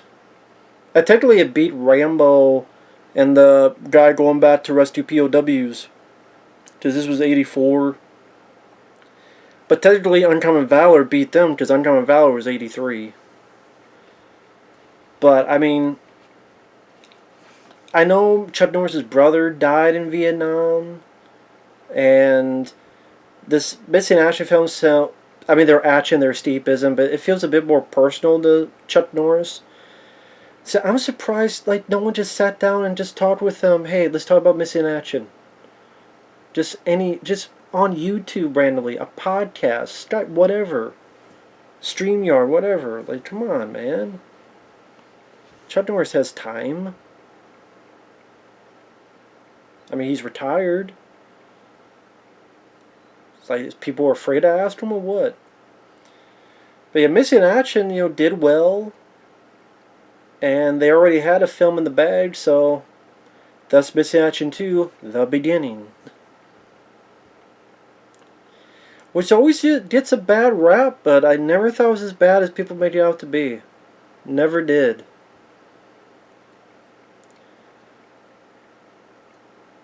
I thought it was kind of cool where, the first chunk is this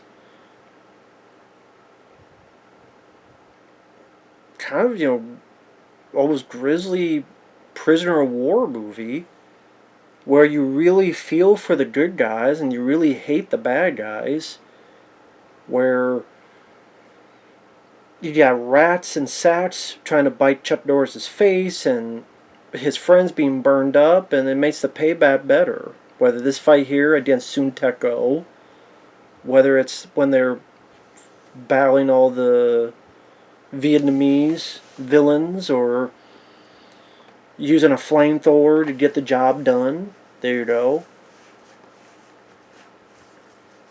I thought that was pretty satisfying. I liked Missing Action 2, The Beginning. My favorite Missing Action film. Yeah, never really understood the hate for it. I never did. Never did.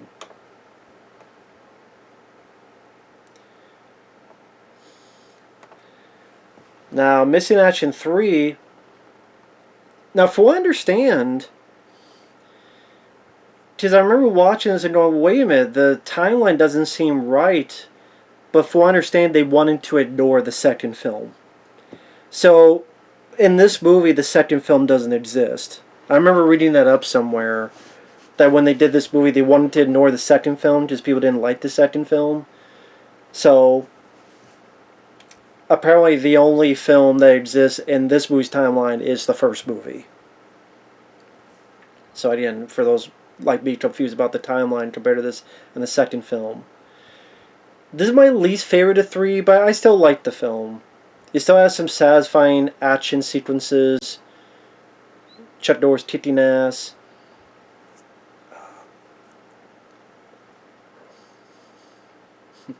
I don't step on toes. I step on necks. Like, come on, lines like that are pretty damn satisfying, pretty damn fun. And they definitely try to get the Rambo motif, Braddock, Missing Action 3, like Rambo, First Blood Part 2. And this is when Chuck Norris pretty much had his family, Aaron Norris, direct more and more of his films. But I don't want anyone else. I want this guy. Of course, Uncommon Valor. To me, I've always said Uncommon Valor is one of the most underrated films out there. I've shown this film to people, and each time they've seen it, they've either said they liked it or they teared up. Before Missing Action, before Rambo 2, this was them going back to get POWs. It's an action film, but it's also much more heartfelt than people may think. Especially the ending. Directed by Ted Kotcheff, right after he did First Blood.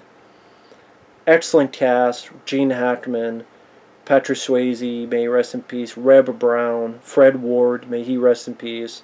Randall Tetzcobb, Tim Thomerson, who would be in Trancers and other stuff. Great action set pieces, but also, again, a lot of good humor and heart to it. The trailer doesn't showcase the heart of it, but it does. A wonderful song at the end, Brothers in the Night. Iron Eagle. Which sadly does not have a fucking Blu-ray.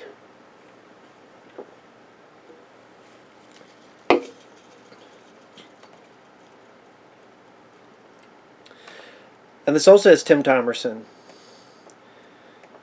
who was in Uncommon Valor. And actually, one of the friends of Doug Masters here, one of his friends is Robbie Rist, who would be the voice of Mikey in the first 3 Ninja Turtle films. And the other guy was it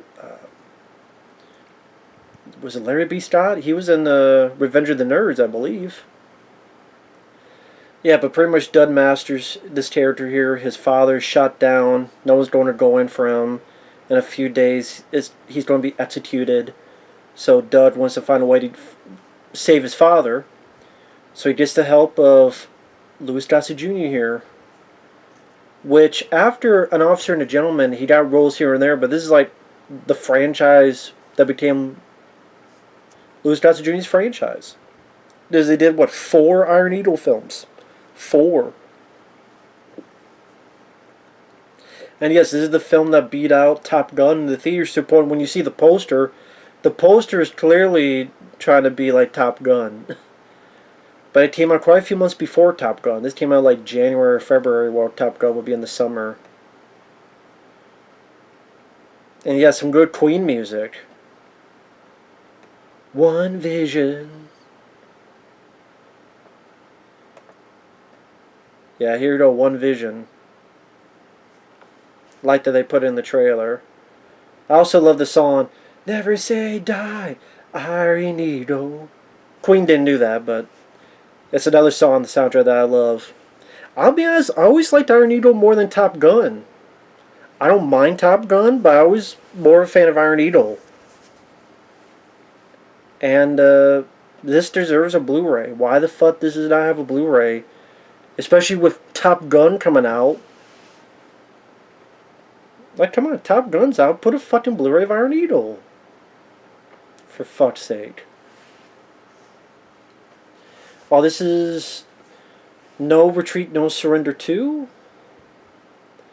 With Lauren Avedon, and Cynthia Rothrock. I think this is the best of the three No Retreat, No Surrender films. I've never been a fan of the first one. The third one, eh. But this one, I always had fun with. I thought the actors, they were fun in the movie. Lauren Avedon.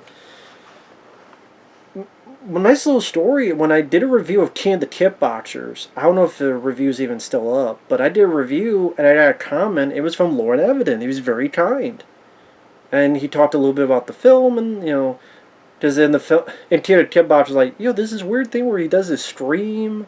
It's, oh yeah, well the director, to answer your question, the director was Asian and he felt that was acting, so he had to over emote. And that's why, there's these weird things where I'm like yelling. Does he really want to over emote what you're doing? But yeah, this is where you got Matthias Hughes, who at times was like Bison from Street Fighter. Because apparently, like, Matthias Hughes was supposed to be the Jean-Claude Van Damme character, and then Lauren Avenue was supposed to be Kurt McKinney from the first film, but then Van Damme said no, and then Kurt McKinney. Some say because Van Damme said, I don't know, maybe you shouldn't do that. But this one I thought the action was ratcheted up, and the martial arts were wonderful. Kurt McKinney. Speaking of which. Oh no.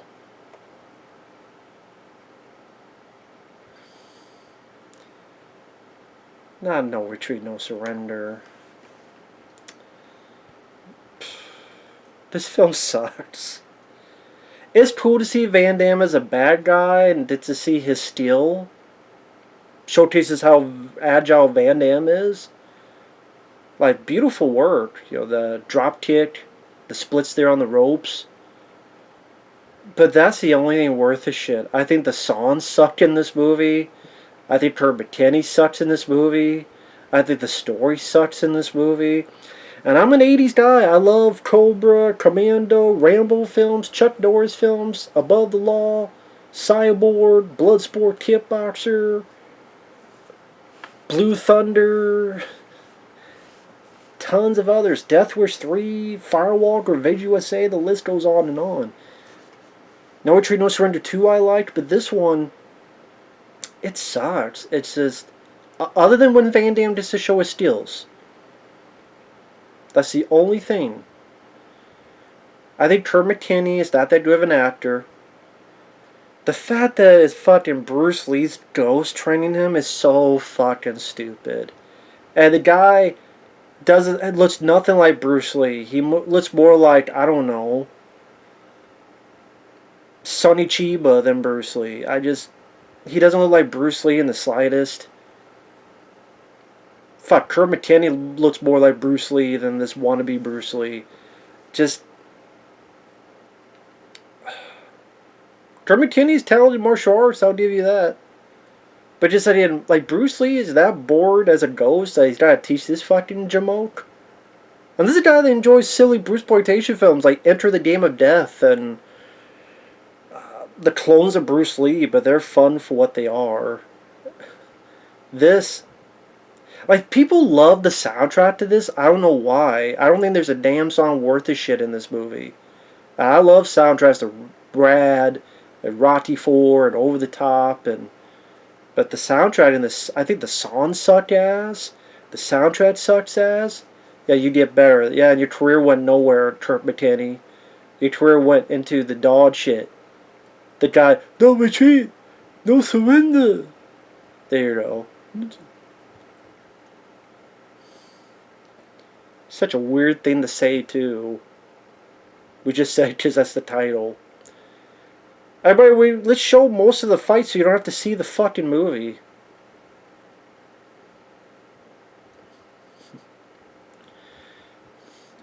Fuck No Retreat, No Surrender. Fuck that movie. Boo! Fuck you. Fuck that movie. Overrated fucking piece of shit. Here we go. This is like Bloodsport. There we go. Bloodsport. That's more like it. Now this is a good action movie. You want Van Damme fighting? Bloodsport is where it's at. Yeah, Bolo Young is the bad guy. Fuck this Legacy of Rage, No Retreat, No Surrender shit. Fuck both of those movies. Yeah, Forrest Whitaker in the bat there. Yeah, Van Damme. I know how to do this. Just let me do the splits. Do the death touch. We got Jackson here. Was it Donald Gibb, I believe his name. My favorite tournament movie. Enter the Dragon is good, but this is my favorite tournament movie. Nice. Multiple variety of opponents. Bolo showcases he's a dangerous foe in this. The music, the soundtrack, the score fit the film and complemented it very well. Now I break you like I break your friend. You break my record, I break you. Showcasing. Van Damme just has more of a charismatic presence than Turpentini. Bloodsport just worked. Absolute classic.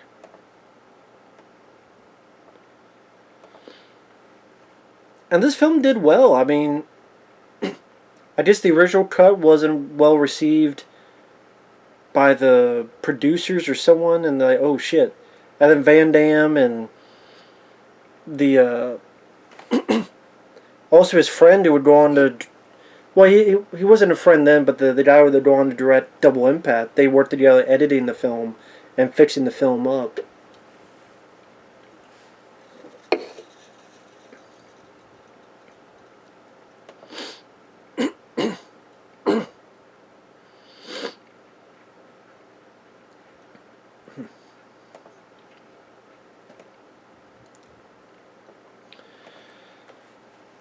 So now we have a fan trailer for Cyborg,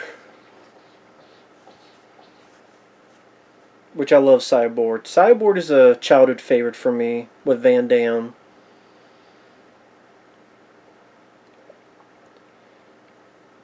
I think the bad guy they chose had the right look, and I know they dubbed his voice, but I think that was for the better because his real voice just not as intimidating as this.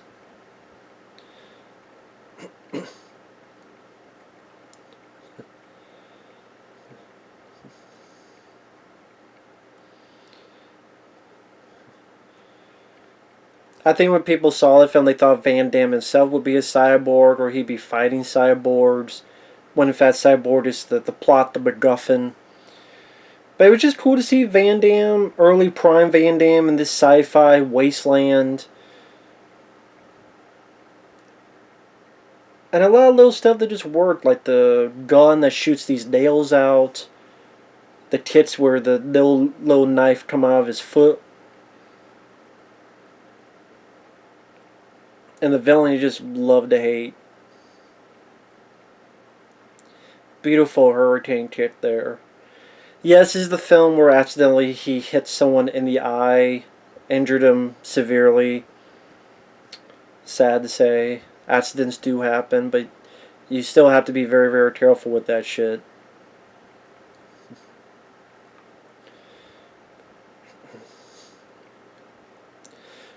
Like I said, I love... There's a lot of stuff like that build up with putting the knife in the guy's head while he's doing the splits above him, when he's on the cross, kicking it down. These moments that add up and just stuff I remember ever since I was a kid. And always enjoyed since I was a kid. So Cyborg caught me as a youngster.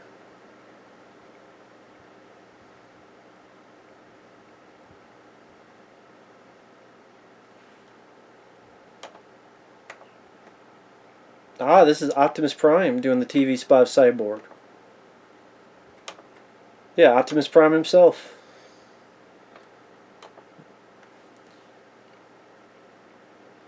Yeah, this is Van Damme, you know, doing films for Ken, and like Bloodsport in this one.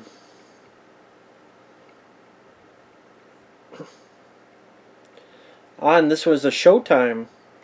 This is actually music from the movie. By the way, fuck the director's cut. Albert Payun, I'm sorry if he's sick, but Albert Payun's film, his director's cut sucks. They add all this voiceover that's supposed to be Van Damme's character, but it's not Van Damme's voice.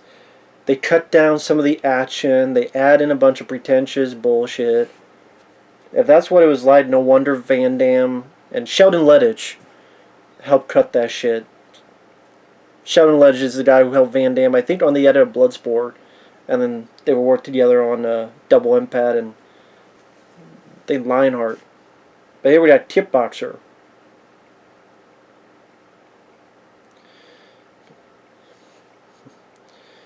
I'm surprised this was not Canon Films, Kickboxer. I'm just surprised because it seems like their type of movie, and they worked with them on Bloodsport and Cyborg, so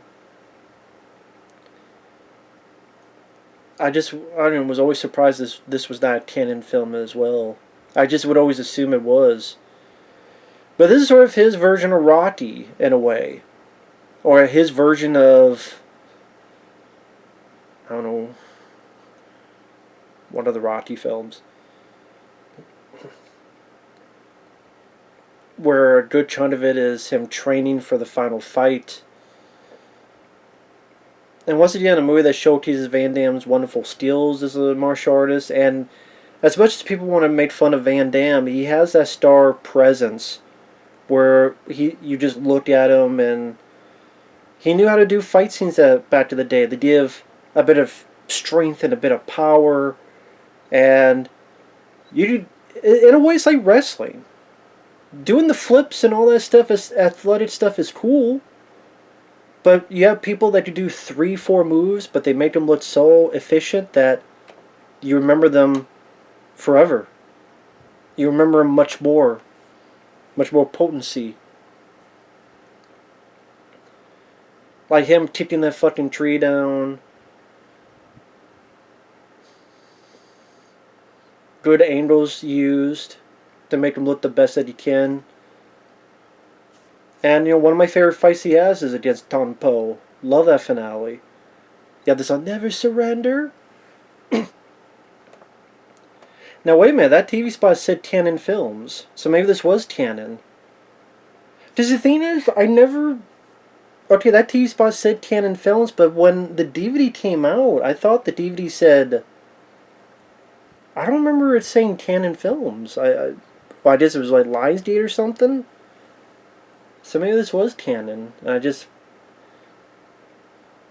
so yeah, Teens Road Entertainment.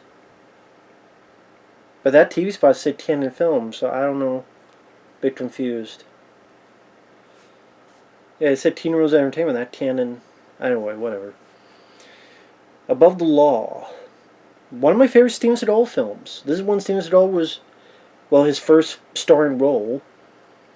And when he was worth a shit. It's so weird that this music is the music from the comedy Better Off Dead. Like, this music is from Better Off Dead. He's a cop with an attitude. Yeah, Sharon Stone. Yeah, I think Pam Grier's in the film, I believe. Yeah, Pam Grier's in the back there. Henry Silva, who was the bad guy in Code of Silence with Chuck Norris.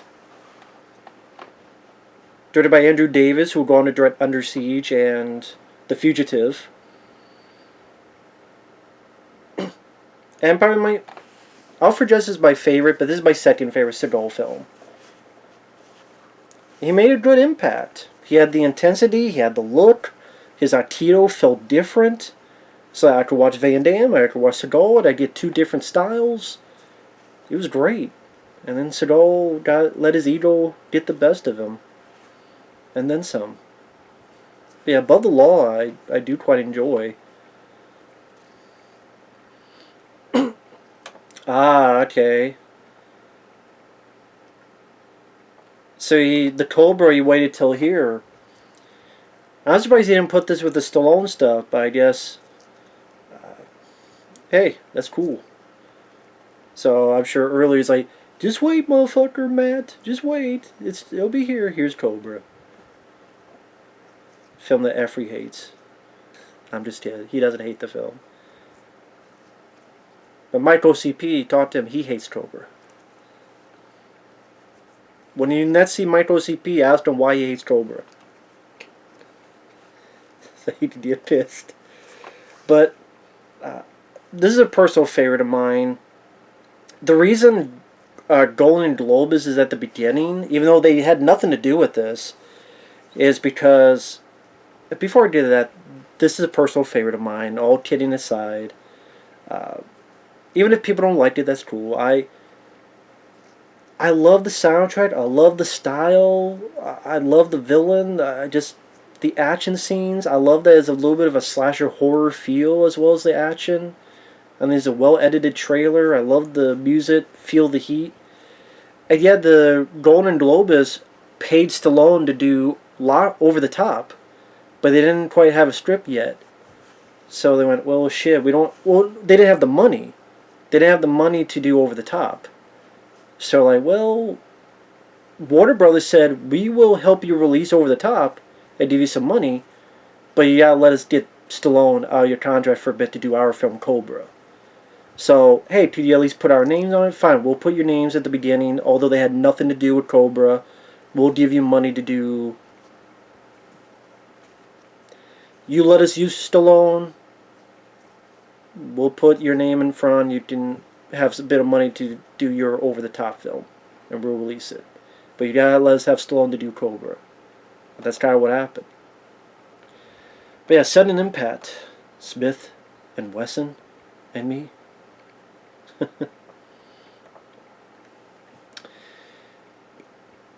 Yeah, the first of two Dirty Harry films that were in the 80s. Go ahead, make my day. Became the most famous, I would say the most famous of the Dirty Harry one-liners. This is the one where you had the female, I was told it was vigilante, but no, she's getting revenge on the people that attacked her and her sister. Good Dirty Harry film. Always enjoyed this one. Probably my third favorite. I would say my favorite's Bad and Force, then the Deadpool, and then this one.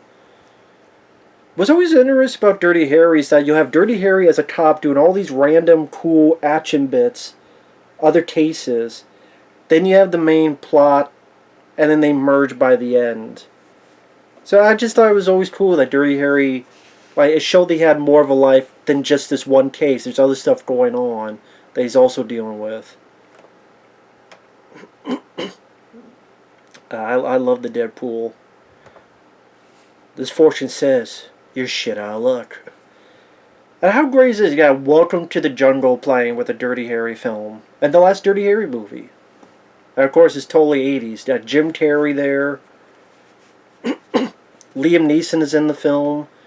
And I love the plot. It's a guy who's on a crew of a horror film, killing people.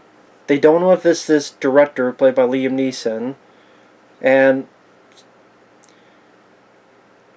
Dirty Harry is also on a hit list by other people who want to kill Dirty Harry. So you got that stuff going on, as well as him looking into these killings. Yeah, one of the more unique car chases where there's little toy cars chasing their Dirty Harry's car because there's a bomb in it, and the car gets near, it'll blow up. I would come on any movie with Welcome to the Jungle for the trailer. Well, almost any movie. That's a big fucking harpoon. He just found a new game, the Deadpool. I think this actually got 2 thumbs up from Siskel and Ebert, which was surprising. Oh wow, I remember this logo. Lorimar Home Video. I saw that actually in front of Maximum Overdrive VHS that I saw way back in the day. Wait, this is actually Jackson, but I remember that at the beginning of Maximum Overdrive.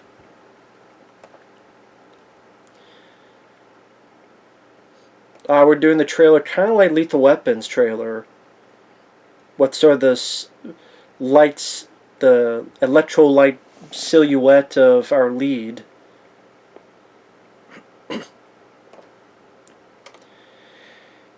This is produced by Joel Silver and directed by Trader Baxley.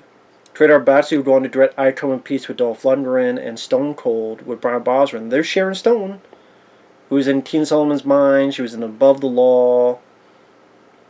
And this was... Carl Weathers had done roles in Rocky films and Predator, but this was his chance to do a lead in an action film. And you got like Sonny Landham, who was in Predator. You got over-the-top action sequences. Carl Weathers showing his charisma. You got the hot girl, played by Vanity. Again, this was... Joel Silver produced it. But sadly, Carl Weathers never got the big leading man career, and I, to this day, don't understand why. Action Jackson. I would like to pick this up on Blu-ray one day. I doubt there's any features. I don't even know who released it on Blu-ray. Because I think there is a Blu-ray. I don't know. But I remember having... I think when I first saw it, I didn't know what to make of it, but it's a fun movie, Action Jackson. It's over the top, but it's fun. And if you hear background noise, I apologize. It's just pets doing their thing. We got Black Rain with Michael... I almost said Michael Keaton. Michael Douglas. Directed by Ridley Scott. Which is interesting because Ridley Scott he doesn't normally make films like this. Because you think of his films, Alien, Blade Runner, even later, was a Body of Lies, and he doesn't really make these type of action movies. It almost felt like Ridley Scott wanted to do his brother Tony Scott, that kind of film. Because maybe that's why it's one of Ridley Scott's better films. Because I like Ridley Scott's Alien, and I like this movie, G.I. Jane. But I always thought Tony Scott was better as a director.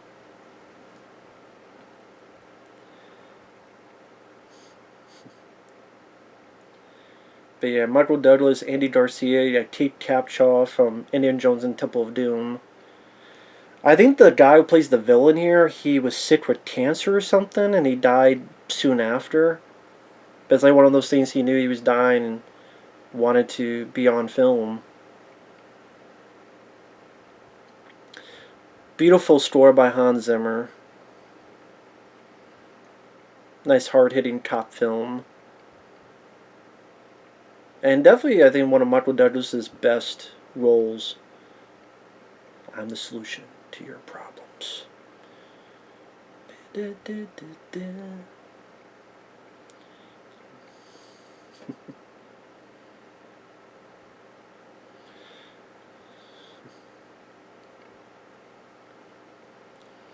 Great movie, Black Rain. Michael Douglas' film no one really talks about. No one ever brings up Black Rain, which is too bad. Ah, yes. Dead Bane.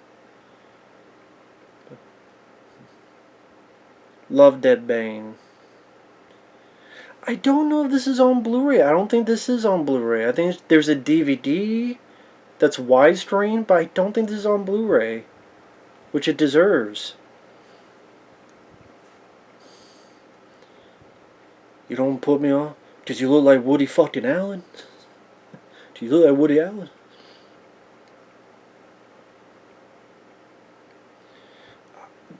Don Johnson didn't get to do a lot of films he got to be the star in, but this is directed by John Frankenheimer, I believe, and it deals with the white supremacists. And Don Johnson plays a very fun, likable character. Just a good hard-hitting action film. Keep using that term, hard-hitting. Dead Bane's underrated, I'll say that. Dead Bane's definitely an underrated flick. That, if you like action movies, is definitely worth a watch. Dead Bane is good. Extreme Prejudice, which there is a new Blu-ray that just came out from, I believe, Vestron, and I believe there's features on it. So this does, you look it up, it does have a new Blu-ray with features. I don't know what the features are, I think Michael Ironside is interviewed, and I know one of those cats can't shut up in the background. But let's see. Powers Booth, may he rest in peace. I like the film for what it is. I thought the teaser. This is not the teaser. This is the trailer. The teaser was more misleading. I think when I first saw the film, I thought it was going to be one type of film. I thought it was going to be more of Nick Nolte face off against this group of former, like an evil version of the A-Team. Oh wow, the stakes are so up against Nick Nolte. You don't fight this group, and it's not really the case. It's for a little bit, but then he has to kind of, like, in a way, some of them even say, no, this is not the right thing to do, like Clancy Brown was saying there. And Michael Ironside's like, we got a job to do. And kind of like Nick Nolte's helping them a little bit at the end, but he's a good guy. I won't spoil for those who haven't seen it. But this is still a pretty decent film if you haven't seen it. It just wasn't what I expected when I first saw it, but it doesn't mean it's a bad film. It's a good one. So yeah, if you ever want to check it out, even blind buy, there is a Blu-ray out with features. Blue Thunder.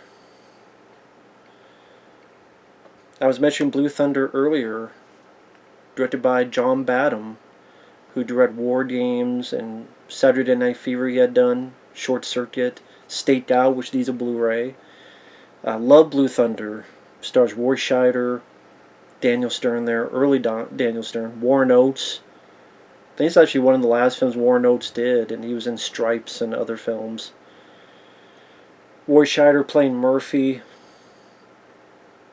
a helicopter pilot who, as you tell, is a little bit on edge. And you have your bad guy played by Malcolm McDowell from A Clockwork Orange. And they have this new high-tech helicopter with surveillance and all that going on. They see something they're not supposed to. They're on the run. And then it leads to a really cool-looking chase scene between Roy Scheider and others, where Roy Scheider has this helicopter. They're going through the buildings. There's like this urban warfare going on. Excellent helicopter sequences.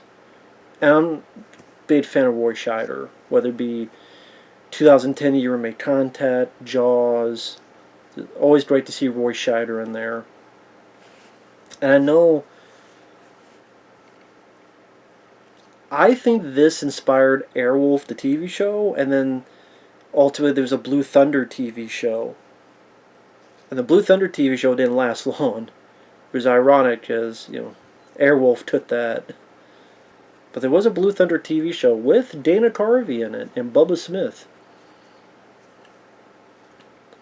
And oh yeah, this is the girlfriend, Candy Clark, who would be the nice waitress in the Blob remake from 1988. She was also in Hugh the Winged Serpent, among others. Maybe you shouldn't have been that close with the surveillance equipment. Like, the surveillance could see through, you could be a little bit farther away.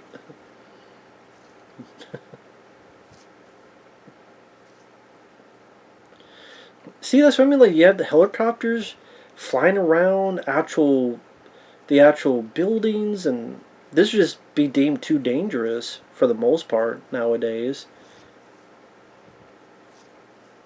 Too scary, too dangerous. And then, yeah, think about it, around the same time, you had the Twilight Zone, the movie accident, which dealt with a helicopter. So, I mean, but this is a underrated film, I would say, like, because again, another film no one talks about nowadays, but really enjoy Blue Thunder. Catch you later.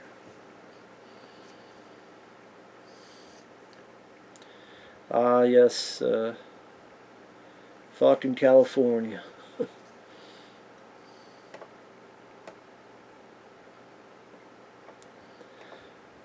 What the hell can be said about Die Hard? It's fucking Die Hard. I mean, come on. It's Die Hard.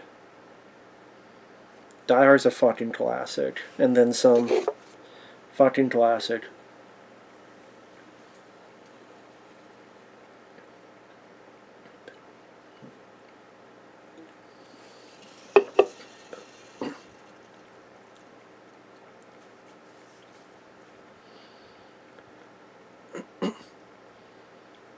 Sorry, and I'm just watching. I mean, Die Hard is one of the classic action films of all time. And it's, you know, despite Bruce Willis's behavior, it is sad what happened. It does excuse treating people like crap, but it's still sad about what's happened to his mind, and, you know, that's why he retired. But the Die Hard films still are, well, except the fifth one. The Die Hard films are still great to watch. Escapism that will blow you through the back wall of the theater. Or sky high.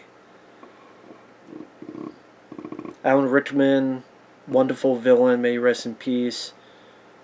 Thrills, excellent stunt work, great likable character, witty one-liners.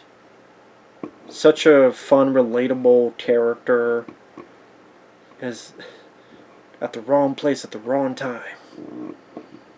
Reginald Vell Johnson was wonderful support as Sergeant Al Powell.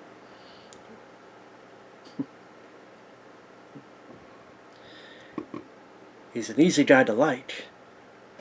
He's a hard man to kill. Come out to the coast, get together, have a few laughs.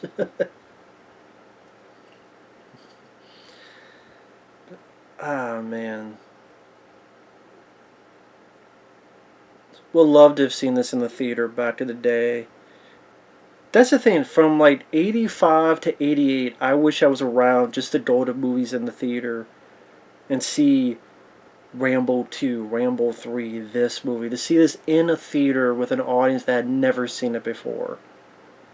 But sadly, now we got shit like fucking Scream 5, Robocop. Always an interesting choice. It's obvious now that they used the Terminator music. There is another trailer that uses the Robocop music, but the Terminator music actually works with Robocop, funny enough. Like, the Terminator music works well with the Robocop trailer. It really does. But I mean, this is another classic. You got Peter Weller, Clarence Boddicker, Kurtwood Smith, Miguel Ferrer, rest in peace. Ultra-violent, witty satire. Great design on Robocop. Peter Weller played him very efficiently. Yeah, the Terminator theme works well with this trailer. We killed you. Dead or alive, you're coming with me. And Ronnie Cox, I mean, he was usually known for playing a good guy, but this in Total Recall, he got to have fun playing a bad guy. Robocop. Definitely a film that helped Orion Pictures because they didn't have a lot of great releases. It was hurt in the studio, but Robocop definitely helped them at least for a little bit longer before they went belly up in the early 90s.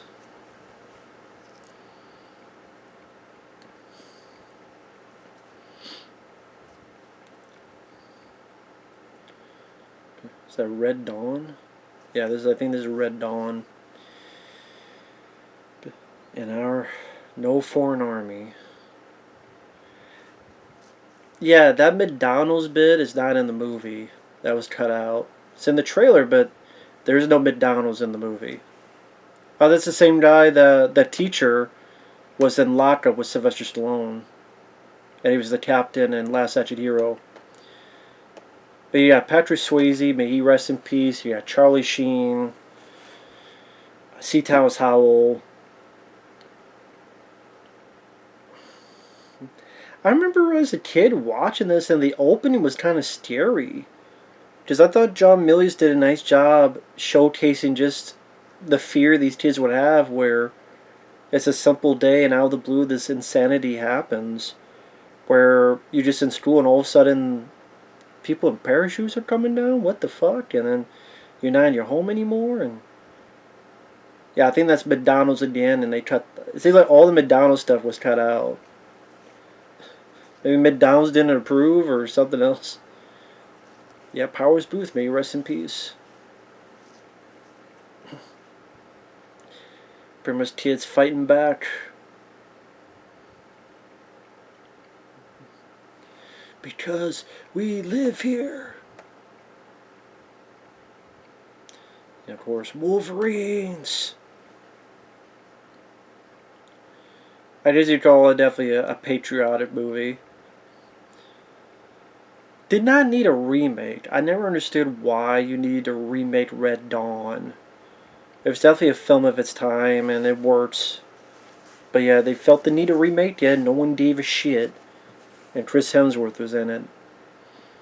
But yeah, Red Dawn. Yeah, John Milius did a good job with it. Great cast. That definitely helps the film. Is this Vestron? Yeah, Vestron Pictures.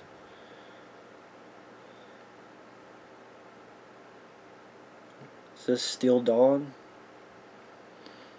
Which also got a Blu-ray. Which, no, I don't have the Blu-ray of this either. But it is on Blu-ray.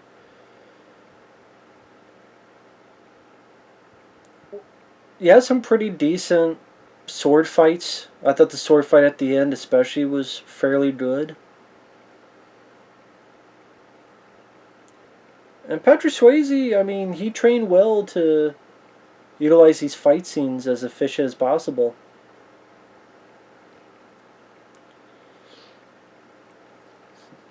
I mean, with films like this and Roadhouse, he could do fight scenes rather well. And yeah, Patrick Swayze, just one of those guys who he had such a wonderful talent, and he was on the rise. I mean, yeah, this film didn't do much, but you had Red Dawn and Dirty Dancing, Roadhouse, Ghost, and I mean, after that, some of his films didn't do well, but then he did that show and he got cancer. Just such a sad loss.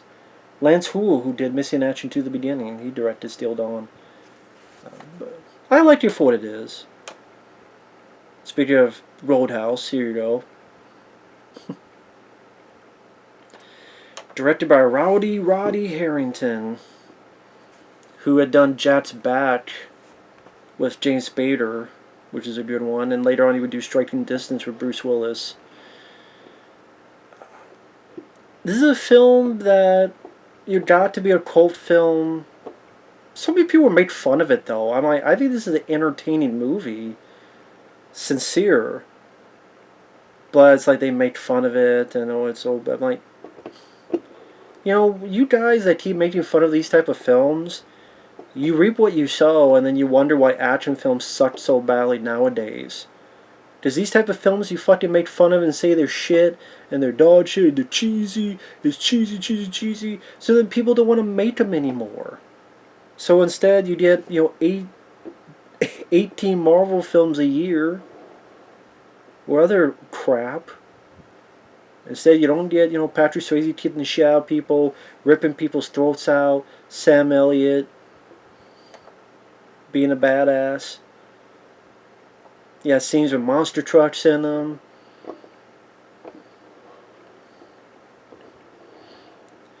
I know the DVD, like there's also a Blu-ray, they carried over the commentary that Kevin Smith and Scott Mosier. I can never listen to that anymore because, number one, Kevin Smith pissed me off, and number two, you tell they're not really fans of this type of stuff. And it's like, that's fine, you don't have to be a fan, but then don't talk about it then. And it was a fun commentary, but at the same time, I'm like, Kevin Smith is not into these type of movies, and he wouldn't have done it if they didn't ask and pay him for it.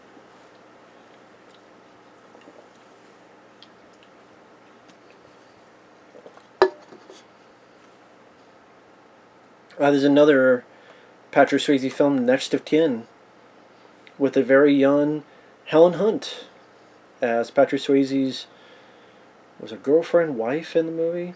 I know this also had Liam Neeson, Bill Paxton, their brothers. Bill Paxton's character is killed off early on, so Patrick Swayze lives in the city. Liam Neeson, who's the third brother, lives in the country and wants justice. So Liam Neeson's going to try to get justice his way, while Patrick Swayze tries to do justice the city way. But hey, they're next of kin, and now it's pretty much the good old boys versus the mafia.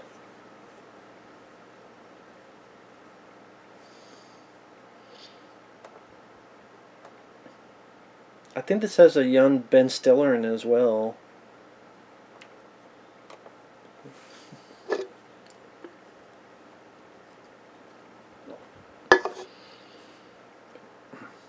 Remember not being too bad of a film.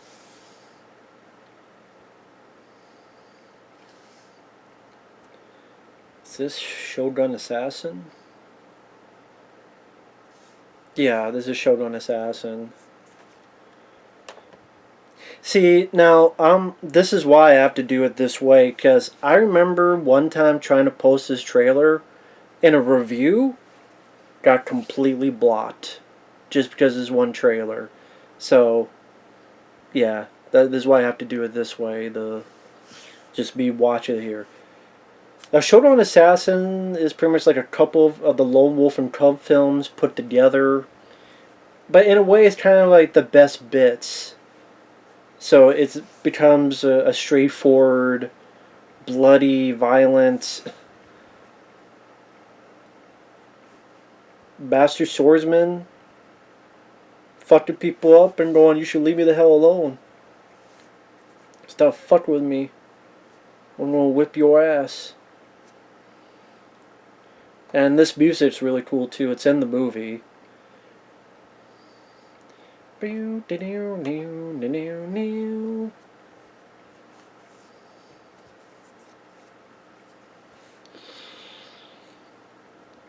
mean, this is pretty much like taking a few of those films and like streamlining it to sort of get to the better bits as fast as possible. But it still works to me. It works.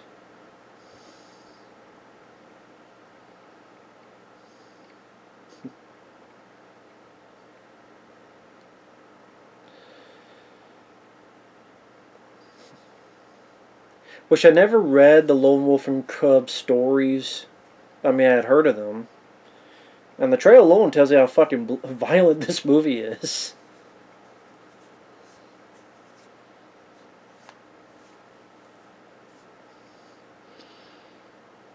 I mean, the lead guy is pretty unlikable at the beginning. Son, you choose this or this. If you choose this, you die. But if you choose this, you live. I'm like, whatever, how you want to explain it, it's still really shitty. But start to warm up to him later on. Shogun Assassin.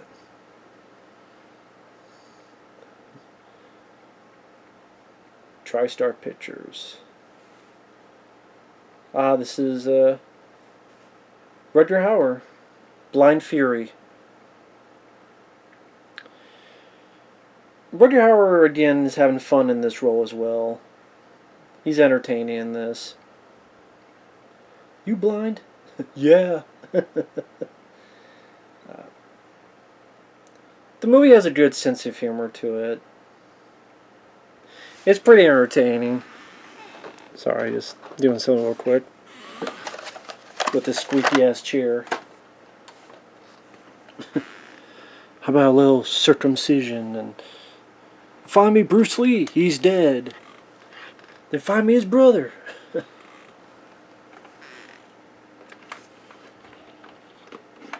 Has some good sword fight sequences. There's definitely a nice sense of humor to it, but it's not a parody either.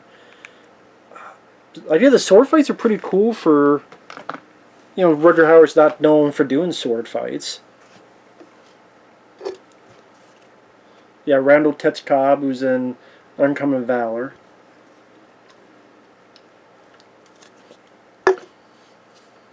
Yeah, if you like Rutger Hauer and you like sword fights, Blind Fury is definitely worth a watch. But it's also got some nice sense of humor to it as well.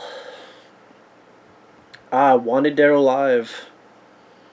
I think there was a Steve McQueen. Was it a movie, TV show? I forget. But kind of loosely based on that. But yeah, Rutger Hauer plays a bounty hunter. This is definitely worth it for Rutger Hauer alone. I mean, the filmmaking is decent. There's some alright action sequences. Gene Simmons is your bad guy from Kiss. He was the bad guy in Runaway. He was also the bad guy in this. Nice choice for a villain, Gene Simmons. Great ending. Fuck the bonus. I mean, the ending is definitely a highlight of the film. Fuck the bonus. Which I've used that a few times in some rants. Fuck this, fuck that, fuck the bonus. And you're like, what does that mean, fuck the bonus? Well, it's from this film. Wanted Dead or Alive. They also have Robert Gulami. Character actor, has been in some TV shows and stuff. Directed by Gary Sherman, who did he do Poltergeist 3? I'm trying to remember. Oh, this is The Road Warrior. Mad Max 2, The Road Warrior.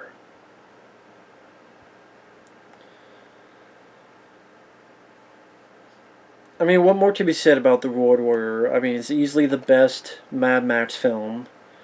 Lord Humongous, which would heavily inspire a lot of wrestlers. A lot of wrestlers try to have that same type of look when this film came out, with that type of mask. Hell, Friday the 13th Part 5's VHS cover is pretty much the Lord Humongous mask. But I mean, you got well done stunt sequences, especially that finale. Such that they trash the car, such that they kill off the dog. I didn't like that. I don't think you at least had to kill the fucking dog. But yeah, good vehicular. Like, that's a hell of a stunt. Like, how the hell do you do that? That's a cool looking dog. I hate that they killed it off, you know, movie wise. Interesting choice for this, like, wild boy that doesn't speak. It has a little thing with the boomerang. I thought this captured the Mad Max world and motif among all the Mad Max movies the best. The first film I've never been big on. The third film, it's good until he gets out of Thunderdome, and then it becomes like a crappy Peter Pan wannabe thing. Take the Peter Pan right off this fall, you know. And Fury Road, just, I don't care about Tom Hardy, and too CGI for my taste. Although it does have some good stunt work, to be fair. But yeah, don't care for Tom Hardy. Mad Max Fury Road should have starred Mel Gibson. I don't give a shit. I don't care. Give it to Mel Gibson. If Mel Gibson was in Fury Road, it would be a better movie. Although, granted, he's a side character in his own movie, so maybe I still would rather see Mel Gibson than fucking that. Runaway. Still does not have a Blu-ray in the US. I do have a Blu-ray, but it's from overseas. Why this doesn't have a Blu-ray in the US, I don't know. Someone should do like a special edition. Get Tom Selleck interviewed. There was an interview I read where he had positive things to say about the movie. It's directed by Michael Crichton. You got Gene Simmons as your villain. This got outshined by The Terminator because it came out the same year in 1984. It was great to see Tom Selleck as the lead. You got Kirstie Alley. I love that the robots are used for practical, everyday work, like everything else. Everyday work it was used. Kind of like what we will do in the future, that we'll have like everyday machines doing menial, mundane things. I mean, hell, nowadays we have what? I forget what the fuck. There are people who use machines for everyday things nowadays. Maybe not to this extent, but what they could visualize in '84. The Store by, I believe, Jerry Goldsmith. There was a different type of score from him. Well done. Love the finale and the high rise. Not high rise, but it showcases Tom Selleck's fear of heights, his character, and it being utilized to the villains.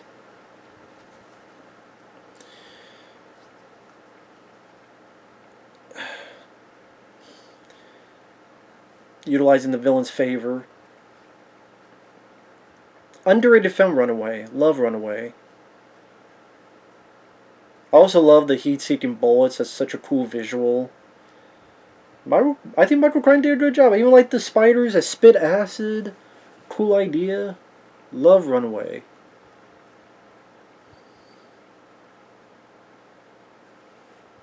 Let's see what we got. United International Pictures. Don't know what this is.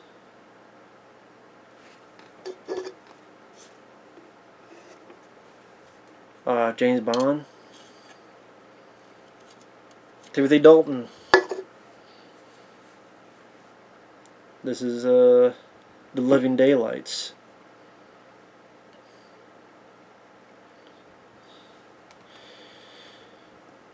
I like the Timothy Dalton James Bond films.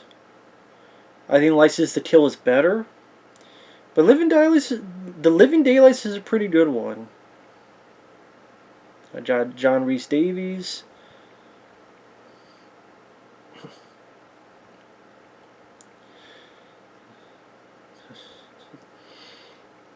Like, The Living Daylights is good, but I guess for people it wasn't deemed spectacular enough. I think Timothy Dalton just had a bad deal. These are some pretty solid, just from the trail alone, solid action bits. Like this whole thing here, that's the Uncharted video game, Hanging On, and I was think Uncharted the video game ripped that off with the whole hanging from the back of the airplane on that stuff. But yeah, Timothy Dalton, it just, by the time I got to this and License to Kill, I guess people were tired of James Bond. And then there was like a big break between here and GoldenEye, and I don't know, there's like rights issues and all sorts of stuff going on, and Sally, I felt like they never really wanted Timothy Dalton. They wanted Pierce Brosnan all along. So they did 2 films, and this is why I think one of the best James Bond films. Has that 80s flavor to it, as well as being a James Bond movie. Kind of a precursor, grip-wise, to what you would see in Daniel Craig's films. But you have that fun, over-the-top 80s action. Well, James Bond has over-the-top action anyway, but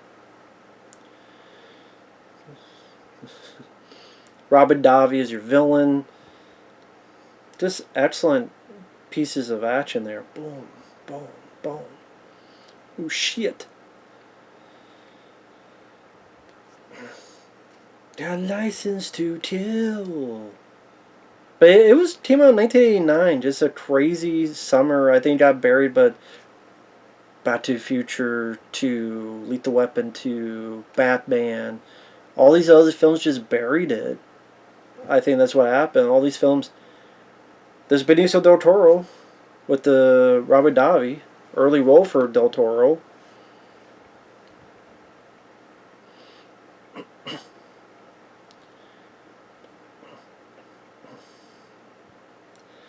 And this was deemed a bit more of a darker, serious James Bond film.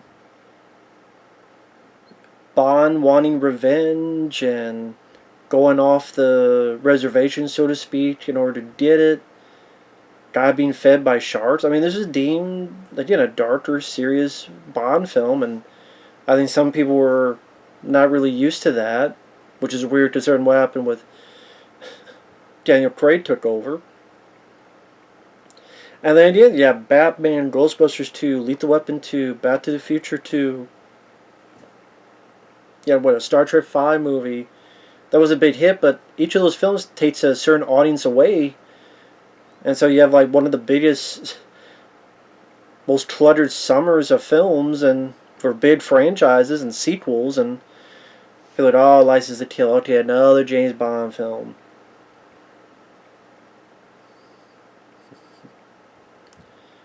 I guess this was a film that people were not really dying to see, and maybe by the 80s, I don't know, maybe people were just a bit tired of James Bond. I don't know, maybe it needed to take a break for a few years. But this is still, to me, easily the top 5 James Bond films. In my top 5, at least.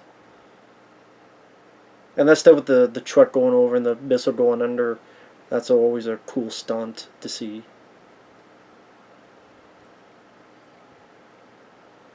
Remo Williams, The Adventure Begins. Rest in peace, Fred Ward. Sorry about the squeaky chair. But yeah, rest in peace, Fred Ward. Chun, which I will admit, when I was a kid, I did not know that this guy was white. Like, the guy who played Chun. Never knew this guy was white. I think the actor did a good job portraying the character. I think the makeup effects, which I think was nominated for an Oscar. And I know that seems wild nowadays, but I thought he did a good job, honestly. Of course, I'm surprised this film hasn't been canceled. Although, to be honest, this film no one remembers, so that's why it's not canceled. But this is a movie that was based on the Destroyer books, and I love the camaraderie between Fred Ward and the master Chun. Love the training sequences. The score, fantastic. But the plot, the story I always thought was kind of weak, where the bad guy, like, what's the bad guy's trying to do? They have this thing, but it's a fake, and it blows up, and it's a lying and cheaping out on weapons in order to steal money. I always thought the story was a bit weak compared to... See, it's the stunts, like in the Statue of Liberty scene, it's the stuff between Fred Ward and Chun. That's the stuff that makes the film, not the story. I honestly think this trailer kind of sucks, because I don't understand. You have a fantastic theme. Dun, dun, dun, dun. Why are you not using that with the trailer? I can only assume it wasn't done by the time they did the trailer. And sometimes it is, and they use it, sometimes it's not. If the music was done and they still didn't use it for the trailer, that was the big mistake. Because this music just sounds blasé to sell the movie. Now, if you had the same theme, but you had... Dun, dun, dun, dun, dun, dun, and actually the trailer overseas had it. That's why I'm wondering, maybe here, but there's a trailer from overseas that has that music that makes the trailers much more exciting. But yeah, this Statue of Liberty stuff looks so cool, and Orion Pictures thought this was going to be the next franchise, like James Bond, franchise, but that's why it's called The Adventure Begins, and that Fred Ward would be a big star, but sadly this film did nothing, and it's a shame. It was a big box office flop, which is too bad, because love Remo Williams. Red Scorpion. One of the first times Dolph got to be the lead. He was in Rocky IV, but he got to be the lead here as the hero. And people thought he was Russian, so let him play a Russian again. Great one-man army movie. Directed by Joseph Zito, who did Missing in Action and Invasion USA. He's Spetsnaz. He's to do a job. He doesn't do it. he's cast aside, he's helped out, and that he fights for good. There's Emmett Walsh. Emmett Walsh he plays the American here, who's like a reporter. He was in The Missing in Action with Chuck Norris. He was in Critters as the sheriff, the first Critters. It's great to see Dolph Lundgren as the lead, and massive guy. Underrated action star. This, I Come in Peace, Showdown in Little Tokyo, Men of War. The ending is a lot of fun. With this big ass machine gun. And he like tears apart this fucking helicopter with it. See, when he does the machine gun for the trailer coming up, what you don't see, he tears apart this fucking helicopter, and that looked really cool. Right here, that's a fucking massive gun. I wish he used that gun even more. Just do this and big blood squibs. That's one thing it should have had in it, but very cool Dolph Lundgren film. I'm not sure which trailer Efree did, so I apologize, Efree. I don't know which trailer you did. I'm guessing maybe Cyborg? I'll guess the Cyborg one. With the music from, I think it was in one of the Star Trek trailers. I'll guess the Cyborg one. The Punisher. That's a good way to end the 80s on The Punisher. Came out in 1989. Got fucked over because the studio went to the shitter and it went straight to video. And I saw it on VHS. I remember the VHS had a trailer for Jacob's Ladder, the 1990 film, and the video game for Nintendo, Punisher. What the fuck do you call 125 murders in 5 years? Work in progress. I don't care what anyone says. This is my Punisher. I like Thomas Jane's Punisher, I really do. But this is my favorite Punisher. He doesn't have the skull. Wolverine never wore his fucking costume once and no one gave a shit. So if they don't care about that, I don't care about this. He's still the fucking Punisher. He punishes a lot of motherfuckers. He punishes Yakuza. Hell, he kills more people here than all the other Punisher films combined. He fucking punishes. Louis Gossett Jr. was great. His scene with Dolph Lundgren worked well together. Nice emotion. They would work together again on Cover Up, which was a bad movie. Directed by Mark Goldblatt, who did Heat. And Mark Goldblatt was an editor. He edited Rambo II. He edited stuff for James Cameron. Love the Punisher. Underrated. Doesn't deserve the hate. No, it's not coming soon to a theater because it got fucked over by the studio. Because the studio went to apeshit. But with that said, thank you, Efree, once again. I'm guessing... I'm going to guess the trailer you edited was Cyborg. I could be wrong. If I am, I apologize. But thank you once again, my friend. Take care, guys. And we will see you guys later. Bye-bye.